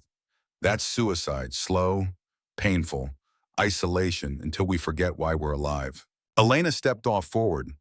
"The council's approach has created generations of lonely wolves, veterans who can't integrate, can't find pack, can't serve the way they were meant to serve. My mate has built something different. A pack that actually supports its members, actually gives them purpose, actually treats them as warriors instead of tools." Victor spoke for the first time. "The council fears change, fears exposure, fears anything that might threaten the comfortable hierarchy we've maintained for centuries. But my daughter is right, and Marcus is right. We've become complacent, weak, more concerned with preserving power than protecting our people." "You support this rebellion?" Astrid's tone was dangerous. "I support evolution, adaptation, survival. The world has changed. Technology makes hiding nearly impossible. Genetic research makes our existence provable. We can either partner with humans we trust or wait until they hunt us to extinction. Marcus is offering the first option. I think we should take it." The council elders debated among themselves. Marcus felt the pack bonds humming, felt his wolves ready to fight if necessary, felt Elena's absolute trust that he would make the right call. Finally, Astrid spoke. "The council is divided. Half believe you should be eliminated. Half believe you represent necessary change. We cannot rule unanimously. Therefore, we offer compromise. I'm listening. You will be permitted to maintain independent pack, to operate outside council jurisdiction, to partner with human military forces you deem trustworthy. In exchange, you accept responsibility for all consequences. If your exposure endangers our species, you and your pack will be held accountable. If your partnerships fail, you bear the cost alone. The council will not support you, will not protect you. You are on your own. Marcus considered this. Independence came with price. No council resources, no backup, complete responsibility for success or failure. But that's what Alpha meant. Taking responsibility, leading through example, earning loyalty instead of demanding it. I accept your terms. My pack operates independently. We take full responsibility for our actions. And we prove that werewolves and humans can partner for mutual benefit. Astrid nodded. Then it is decided. You have freedom. Use it wisely, because if you fail, we will not hesitate to eliminate the threat you pose. The council departed, leaving Marcus and his pack alone in the Montana wilderness. Elena gripped his hand. We did it. We're free. Free to succeed or fail on our own terms. That's all I wanted. Hawk rolled his wheelchair forward. So what now, Alpha? We've fought the CIA, faced the council. What's our next move? Marcus looked at his pack, 44 warriors who had chosen to follow him, 44 wolves who deserve purpose and support. Now we build something permanent, a place where wolf veterans can find pack, can get help for trauma, can serve in ways that matter. We're going to create the support network the council never provided. That'll take resources, Maria said, money, property, legitimacy. Then we'll earn it. We've got 44 wolves with military expertise, combat experience, specialized skills. We hire ourselves out, security consulting, tactical training, protection services. We make ourselves valuable to organizations that need what we offer. Sarah smiled. Mercenaries with a conscience, I like it. Not mercenaries, contractors. We choose our clients. Only take jobs that align with our values. Protection, rescue, training, never assassination, never anything that compromises our integrity. Michael nodded. That could work. Lots of organizations need high-level security, diplomatic protection, corporate executives in dangerous regions. We could charge premium rates. And use that funding to build infrastructure, Marcus continued. Safe houses, training facilities, medical support. Everything wolf veterans need to reintegrate. We make ourselves sustainable, self-sufficient, prove we don't need the council. The pack spent the next week establishing operational framework. Jax used his contacts to set up shell corporations. Sarah reached out to former Marine officers who ran private security firms. Maria connected with Air Force veterans working in defense contracting. Within 2 weeks, they had their first contract. Protection detail for diplomatic mission in Syria. High threat environment. 6 wolves deployed, mission successful. Payment was substantial. More contracts followed. Corporate security in Mexico, hostage rescue in Somalia, training program for friendly government forces in Jordan. Each mission proved the pack's capabilities. Each success built reputation. And between contracts, they built their support network. Purchased property in Montana, established Last Stand Ranch as official pack territory, created programs for wolf veterans struggling with PTSD, offered tactical training for younger wolves learning to control their abilities. Marcus led everything. Not through dominance, through example. He took the most dangerous missions, made the hardest decisions, carried the heaviest burdens, and his pack followed because they trusted him, believed in him, chose him as alpha every single day. The mate bond with Elena grew stronger. They led the pack together. Alpha and alpha mate, equal partners in building something unprecedented. 6 months after Wyoming, they had grown. 20 new wolves had joined. All veterans, all rejected by the council for various reasons, all finding purpose in Marcus's pack. The ranch had expanded to accommodate 64 wolves, training facilities, medical clinic, therapy programs run by wolf counselors who understood combat trauma. They were becoming something new. Not a traditional pack bound by bloodlines and geography, but a chosen family bound by shared values and mutual respect. 1 year after Wyoming, Elena came to Marcus with news that would change everything. They stood on the ranch porch, watching sunset paint the mountains in gold and red. The pack was below them, training, living, building the future. I'm pregnant, Elena said quietly. Marcus's world stopped, reoriented, became something entirely different.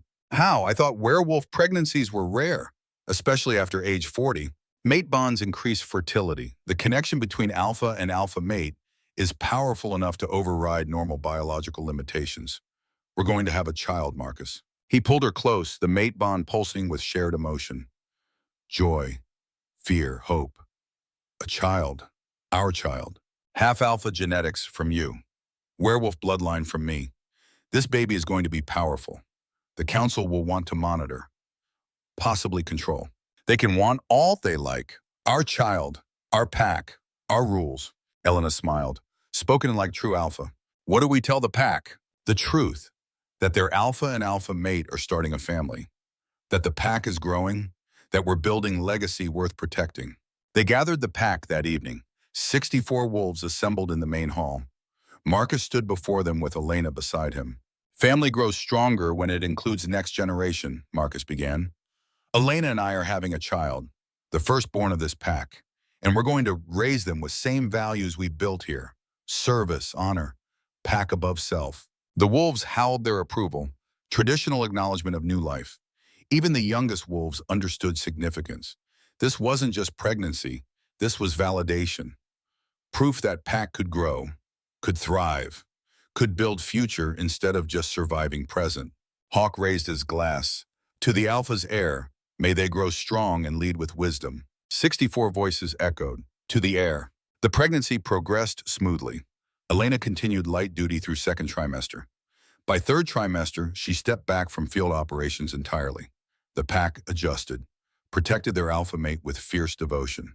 Marcus became even more protective, his wolf instincts screaming to guard mate and unborn child. The pack bond amplified those instincts across all 64 wolves. The entire pack became protective of Elena and the baby. It was beautiful, terrifying, exactly what pack meant. Victor visited when Elena was 8 months pregnant. He stood with Marcus on the porch while Elena rested inside. You've built something remarkable, Victor said. In 18 months, you've created pack that rivals any council territory. You have resources, reputation, loyalty, and now legacy. We're just getting started. I know. That's what worries the council. You're proving their approach is outdated. More wolves are asking why they can't have what your pack has. Independence, purpose, choice. You're inspiring rebellion just by succeeding. Is that why you're here, to warn me? To offer support, unofficial, unsanctioned, but real. Victor looked at his daughter through the window. My grandchild will be born into a world where werewolves and humans might actually partner, where packs serve instead of hide. That's future worth fighting for. Will the council allow it? Some will, some won't. Expect resistance, challenges, possibly violence. But you've faced worse and survived. You'll face this too. Victor left with promise to return for the birth, and Marcus was left contemplating future that seemed both bright and dangerous. Elena went into labor on a clear spring morning. The pack physician, a former Army surgeon named Rebecca, handled delivery with competent care. Marcus was there throughout, holding Elena's hand, supporting through bond, being present in a way that mattered. The baby was born healthy, strong, already showing signs of transformation even as newborn. Gold eyes, too strong grip for human infant. This child was wolf through and through. What do we name them? Elena asked, exhausted but radiant. Marcus looked at his daughter, his heir, the future of everything they had built. Hope, because that's what she represents. Hope that we can build better world, better pack, better future. Elena smiled. Hope Thorne, I like it. The pack celebrated for 3 days. Every wolf visiting to see the alpha's heir, to acknowledge new life, to promise protection and support. And Marcus understood something profound. This wasn't just his pack anymore. It was family, real family, built on choice and reinforced by blood and bond and shared commitment to something bigger than individual survival. 2 years after Wyoming, the pack had grown to 90 wolves. The ranch had expanded to include satellite properties. Their contracting business was thriving. Their support network helped dozens of wolf veterans annually. And Marcus led it all, with Elena beside him and hope growing strong at their feet. The council watched but didn't interfere, because interfering meant acknowledging Marcus's approach worked, meant admitting their centuries of tradition might be wrong. So they watched and waited and wondered if this was evolution or revolution. Marcus didn't care which. He was building kingdom, not through conquest or dominance, but through service and example, and proving every single day that werewolves could be more than shadows. On Hope's second birthday, Marcus stood before his pack, 90 wolves who had chosen to follow him, who had built something unprecedented. 2 years ago, we were 46 outcasts the council rejected. Now we're 90 wolves with purpose, resources, reputation, future. We've proven that pack built on choice is stronger than pack built on hierarchy. That service matters more than bloodlines. That veterans deserve support, not abandonment. He looked at his mate, his daughter, his pack, his family. The council asked if my approach would endanger our species. I've proven it strengthens us, makes us relevant, makes us valuable partners instead of hiding threats. We're not done, we're just beginning. This pack will grow, will thrive, will show the world what werewolves can be when given freedom to choose. 90 wolves howled their approval. The sound carried across the mountains. Strong, defiant, hopeful. And Marcus Thorne, alpha of the Last Stand pack, smiled. Because sometimes the only way to honor the dead was to build something worth living for. Sometimes the only way to lead was to serve. Sometimes the only way to become Alpha King was to earn kingdom through choice, not conquest. He had started as broken soldier hiding from guilt, had become Alpha through necessity, had built pack through service, and had created legacy through love. That was enough, more than enough. Marcus looked at his daughter sleeping in Elena's arms, looked at his pack surrounding them with protective devotion, looked at the future stretching ahead with possibility instead of fear. And for the first time since Kandahar, he felt complete. Not because guilt was gone, it would always be there, always await, but because purpose had given it meaning, because service had transformed suffering into strength. The 12 men who died in Kandahar would never be forgotten. Their names were carved into memorial at the ranch, their stories told to every new wolf who joined. But they were no longer chains holding Marcus down. They were wings lifting him up, reminding him why service mattered, why pack mattered, why fighting for something bigger than yourself was only fight worth having. "What are you thinking?" Elena asked, the mate bond carrying his emotions before words could. "That we did it, against council opposition, against CIA, against impossible odds. We built something that matters. We're not done building. No, but we're strong enough for whatever comes next, because we have pack, have family, have purpose." Elena kissed him. "Have kingdom." Marcus laughed.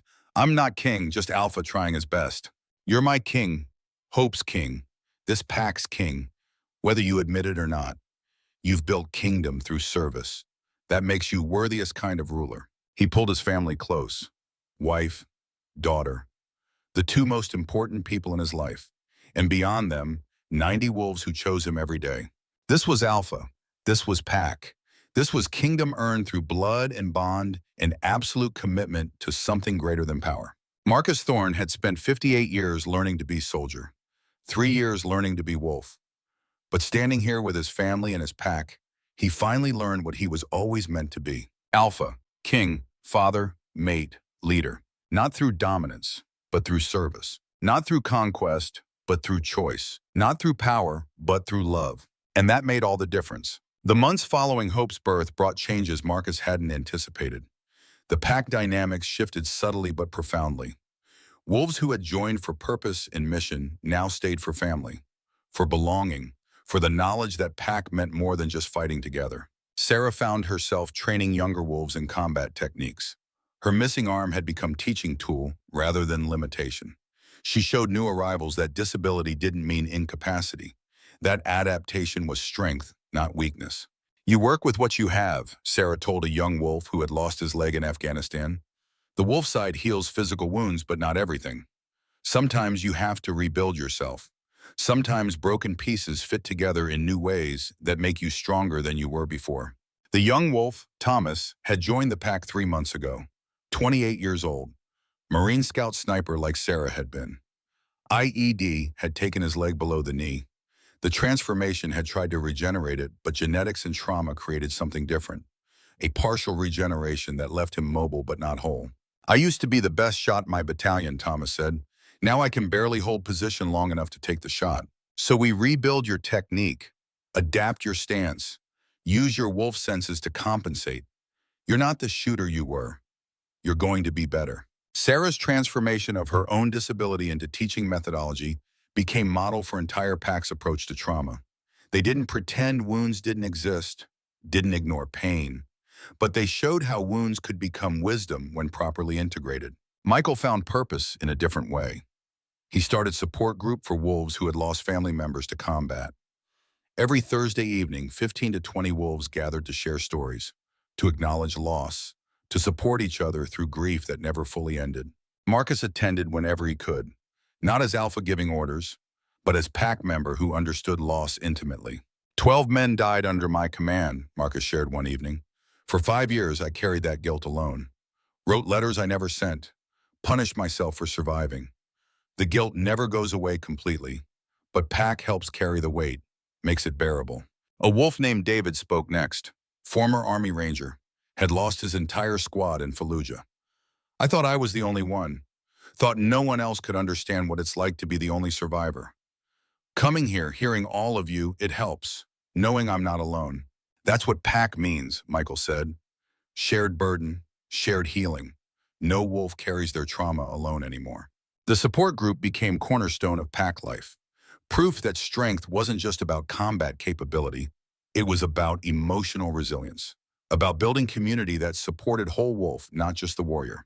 Jax focused his efforts on something unexpected: education. Most wolves, especially veterans, never learned our own history, Jax explained to Marcus. Council keeps knowledge locked away, only shares with alphas and elders. But we're independent now. We should know where we come from. He started weekly classes. Werewolf history spanning millennia, not the sanitized council version, but real history, ancient packs in Europe, werewolves who served in Roman legions, wolf warriors in Viking armies, the hidden werewolves in every major war throughout human history. We've always fought beside humans, Jax taught. Council wants you to think we're separate, superior, different. But truth is we've been partners for thousands of years. What Marcus is building isn't new. It's returned to what we always were. The class is filled with wolves hungry for identity, for understanding, for connection to history Council had denied them. Maria took different approach.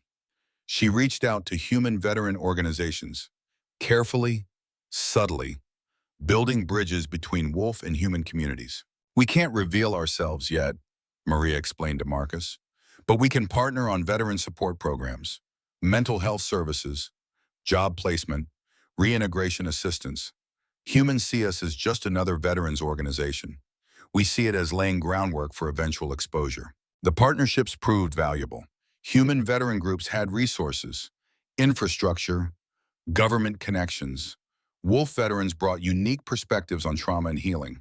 Eventually, we'll need to tell them the truth, Maria said, about what we are, but not yet. First, we build trust. Prove we're allies, then we reveal. Marcus approved the strategy. Slow integration made more sense than sudden exposure, and every partnership strengthened Pack's position. The ranch continued expanding.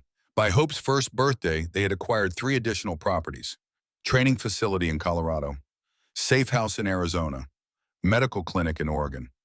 Each location staffed by Pack members, each serving wolf veterans across North America. And the contracting business thrived. Their reputation for successful missions in impossible situations spread. High-risk extraction, diplomatic protection in war zones, training programs for allied militaries. Each contract paid premium rates. We're becoming what the council should have been, Elena observed one evening. She was watching Hope play with 3 other Pack children. The ranch now housed 7 wolf families, mates who had found each other, children being raised in Pack environment. What's that? Marcus asked. Service organization. We protect our own, support veterans, partner with humans we trust, and we do it transparently. No shadowy council making decisions behind closed doors. Just Pack taking care of Pack. The council won't like losing relevance. Let them adapt or become obsolete. We've proven there's better way. The second challenge from the council came when Hope was 18 months old. An elder named Gregor arrived at the ranch with formal demand. The council requires assessment of alpha heir, genetic testing, evaluation of transformation potential. Standard procedure for all alpha bloodlines. Marcus's wolf rose to challenge. No, you don't have choice. Council law doesn't apply to my pack. We're independent. You agreed. Hope is my daughter. My pack, not council property to evaluate. Gregor's expression hardened. Alpha children are pack resources, must be cataloged, assessed, prepared for potential council service. Hope will serve however she chooses when she's old enough to choose. Until then, she's child, not resource, not potential weapon. Child. Your sentiment is admirable but irrelevant. Council requires. Elena stepped forward, her alpha mate power radiating. You need to leave, now, before my mate decides you're a threat to our daughter. Gregor looked at Marcus, saw Alpha ready to defend family with lethal force. This isn't over. Council will respond. Let them. We'll be ready. After Gregor left, Victor contacted Marcus privately. The council is divided, Victor explained. Half want to force compliance. Half want to leave you alone. Your success threatens them, proves their approach is outdated. Expect more challenges. How serious? Serious enough. Some elders are proposing formal censure, possibly excommunication from all council territories. Your wolves would be banned from entering any traditional pack lands. We don't need their lands, we have our own. It's not about need, it's about escalation. If council declares you rogue, it legitimizes violence against your pack. Any wolf could attack you without council retribution. Marcus absorbed this. What do you suggest? Grow faster, get stronger. Make yourselves too valuable to attack. Partner with human governments. Become official security contractors. Make it clear that harming your pack would have political consequences beyond werewolf society. That's dangerous game. You're already playing it. Might as well play to win. Marcus took Victor's advice. Within 6 months, they had secured contracts with 3 different governments. Diplomatic protection, counterterrorism training, intelligence gathering in regions where conventional forces couldn't operate. Each contract came with official recognition, paperwork, legal status. The pack wasn't just independent werewolf group anymore. They were legitimate international security contractor with government backing. And that made them nearly untouchable. The council couldn't attack without political fallout, couldn't discredit without exposing werewolf existence to human governments who now relied on pack services. Marcus had effectively checkmated them. When Hope turned 2, the pack celebrated with ceremony that combined werewolf tradition and human custom. 90 wolves gathered. Friends from human government agencies attended. It was public statement. Wolf and human together, celebrating life, celebrating family, celebrating future. Astrid herself arrived, the eldest council member. She walked through the celebration with expression Marcus couldn't read. You've built something unprecedented, Astrid said when they spoke privately. Pack that serves humans openly. That raises children in mixed environment. That challenges everything council has maintained for 6 centuries. Is that accusation or observation? Neither. Acknowledgement. You were right. I was wrong. The council's approach is obsolete. We've been hiding so long we forgot why we exist. Protection, service, pack. You've remembered. Marcus studied her. What does that mean for us? It means council is changing. Slowly, reluctantly, but changing. We're establishing new protocols, permitting more independence, encouraging partnership with trusted humans. What you've pioneered is becoming template. You're copying my model? We're adapting, evolving, surviving. That's what successful species do. Astrid looked at Hope playing with other children. Your heir will grow up in a world where werewolves and humans partner openly, where pack serves instead of hides. That's legacy worth building. She left with blessing Marcus hadn't expected. Council approval, however reluctant. That night, Marcus stood with Elena on the porch. Hope sleeping inside, pack celebrating below. Future stretching ahead with possibility instead of threat. We did it, Elena said. Changed the council, changed werewolf society, changed everything. We survived, Marcus corrected. Adapted. Built something worth protecting, that's all. That's everything. Marcus pulled his mate close. Through bond, he felt pack beyond them. 90 wolves connected through choice and commitment. Felt hope sleeping peacefully, protected by family and pack. Felt future becoming present with every heartbeat. 3 years ago, he had been broken the soldier hiding from guilt. Now he was Alpha. King, father, mate, leader of movement reshaping werewolf society. The journey had cost. 2 wolves killed in Wyoming, others wounded in subsequent missions. Countless nights wondering if his choices were right, if his leadership was worthy. But standing here with Elena and knowing Hope slept safe, Marcus understood something fundamental. Leadership wasn't about being right. It was about caring enough to try, about building something better even when success wasn't guaranteed, about serving instead of ruling. He had earned kingdom not through conquest, but through service, had become alpha not through dominance, but through choice, had built pack not through force, but through love. And that legacy would outlive him, would shape werewolf society for generations, would prove that broken soldiers could become heroes when given purpose and support and family worth fighting for. Marcus Thorne had spent 60 years learning this lesson, but finally, standing with his family and his pack under Montana stars, he understood. Sometimes the only way to honor the dead was to live fully. Sometimes the only way to lead was to serve. Sometimes the only way to build kingdom was to make it worth inheriting. And he had done exactly that. 5 years after Wyoming, the transformation was complete. Last stand pack numbered 200 wolves across North America. The ranch in Montana had become headquarters for networks spanning 12 states. Training facilities, medical clinics, support centers, all staffed by wolves who understood veteran trauma from personal experience. Their contracting business had evolved into full security corporation. Government contracts, corporate clients, diplomatic protection spanning 3 continents, annual revenue in the tens of millions, all reinvested into PAC infrastructure and veteran support programs. And Marcus led it all with Elena beside him as equal partner. Alpha and alpha mate, king and queen of kingdom they had built through service and sacrifice. Hope was 5 now, already showing alpha traits, strength beyond her years, leadership among pack children, the ability to inspire loyalty without demanding it. She was everything Marcus and Elena had hoped, and more. But success brought new challenges. The CIA hadn't forgotten Protocol Blood's destruction. They couldn't prosecute wolves who had destroyed classified facility, couldn't acknowledge program that officially never existed. But they remembered. And they were building something new. Ghost contacted Marcus on a cold November morning. The former Delta operator who had spent 8 years deep cover now served as PAC's intelligence liaison with friendly government agencies. "We have problem," Ghost said without preamble. "CIA's rebuilding Protocol Blood.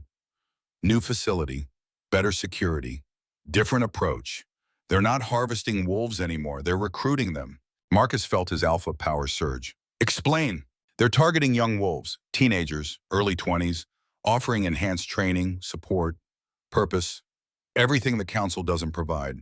Then they're binding them with chemical loyalty compounds, making them dependent on serum that keeps them transformed and controllable." "How many have they recruited?" "At least 50, probably more.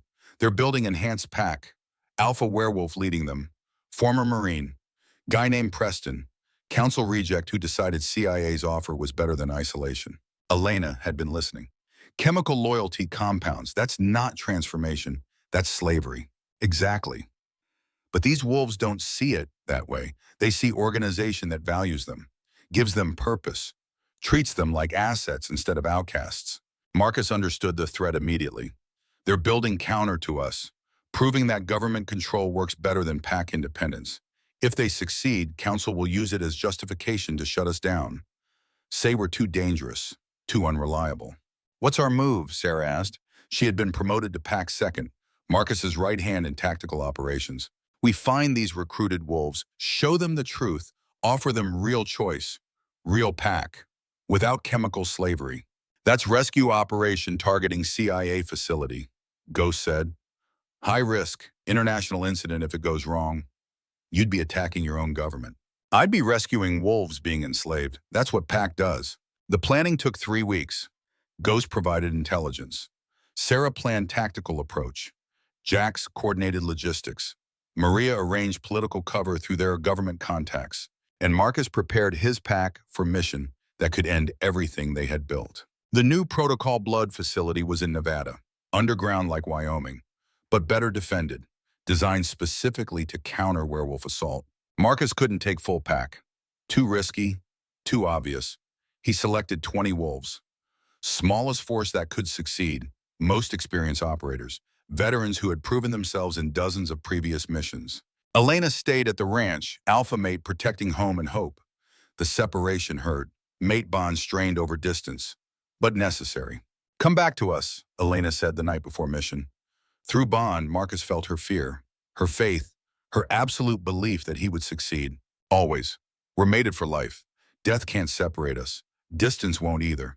They made love with intensity born of potential loss, reinforcing bond, reminding each other why they fought, what they protected. And when dawn came, Marcus led his team into battle one more time. The Nevada facility was exactly as Ghost had described, hardened, fortified, designed to contain werewolf prisoners who might resist. But designers had made one critical mistake. They had assumed a werewolf assault would come from outside. Loud, obvious, traditional military approach. Marcus didn't do traditional. His team infiltrated it as humans, using false identities CIA themselves had created for cover operations. Security badges, clearances, everything needed to walk in front door. They spread through facility over 6 hours, taking positions, mapping security, identifying targets. And when Marcus gave signal, they struck. Not as wolves, as operators, precise, silent, surgical. They disabled security systems, neutralized guards, secured extraction routes. Then they found the recruited wolves. 50 young werewolves in barracks designed to look supportive, but functioned as prison. Chemical dependency kept them loyal. Daily serum doses kept them transformed. And Preston,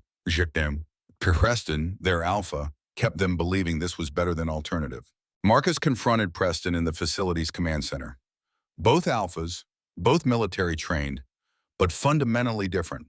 "Marcus Thorne," Preston said. He was 35, former Marine Force recon. Everything Marcus might have been if he had chosen a different path. "Come to rescue wolves who don't want rescue. Come to show them they have choice, real choice, without chemical slavery." "Slavery?" Preston laughed. "I give them purpose, structure, value, everything the council and packs like yours deny young wolves. They're not slaves, they're soldiers, and they're grateful. They're addicted, dependent on serum you control. That's not purpose, that's addiction. Call it what you want. They're happy, productive, serving their country. Isn't that what you claim to offer? I offer pack, family, support without strings, without chemical compounds, without someone controlling their transformation.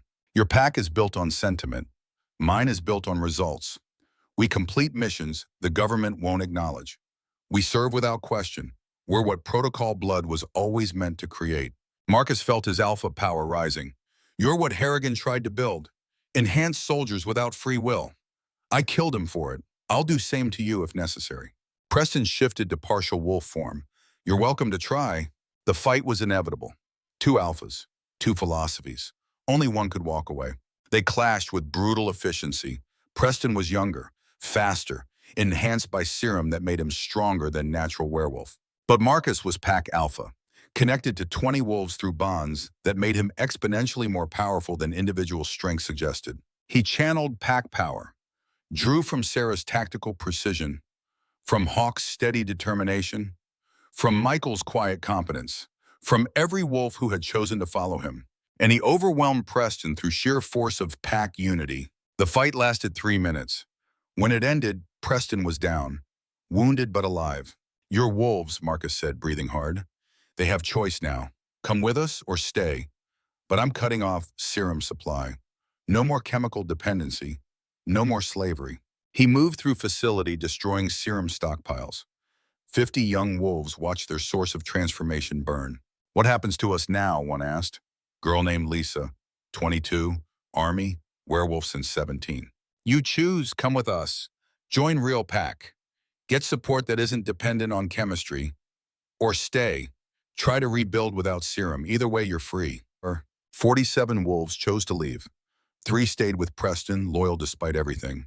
The extraction was textbook perfect. Marcus's team plus 47 rescued wolves disappeared before COCOMA reinforcements arrived. And CIA couldn't acknowledge what happened, couldn't admit they had been running werewolf program, couldn't prosecute wolves for destroying classified facility that officially didn't exist. But they remembered, and the war between government control and pack independence intensified. Back at the ranch, Marcus integrated 47 new wolves into pack structure. It strained resources, tested leadership, pushed everything to limits. But it proved what Marcus had always believed. Pack built on choice was stronger than any force through chemistry or fear. Elena met him on the porch the night after successful integration. 47 former CIA wolves now choosing pack over government, choosing freedom over slavery. You risked everything, Elena said through bond. For them, for us, for hope, for every wolf who deserves choice. The CIA will respond. The Council might too. We've made powerful enemies. We've also made powerful allies. 47 more wolves who understand what pack means. Who will spread message? Who will prove that independence works? Marcus looked at his kingdom. 247 wolves now. Network spanning 15 states. Resources and reputation that made them forced to be reckoned with. We're not just pack anymore, Marcus said. We're movement, changing how werewolves see themselves, how humans see us, how everyone understands what it means to serve. Hope ran out onto the porch. 5 years old, golden eyes, already showing signs of alpha power that would someday surpass even Marcus's own. Daddy, Elena says you rescued people. Marcus lifted his daughter. Rescued wolves who needed pack. Like Grandpa Victor rescued Mama years ago. Like pack rescues all of us every day. When I grow up, will I rescue wolves too? If you choose, that's what Alpha does. We choose to serve, choose to protect, choose to build something worth inheriting. Hope hugged him. Through bond, Marcus felt Elena's love. Felt pack below them going about evening routines. Felt Hope's absolute trust that Daddy would always protect her. This was kingdom, not land or power or dominance, but family, pack, purpose. 6 years after learning he was werewolf, Marcus Thorne had built something unprecedented. Movement reshaping werewolf society. Network supporting thousands of wolf veterans. Family raising next generation alpha. He had earned kingdom through service. Had become king by choosing to lead rather than rule. Had built legacy that would outlive him.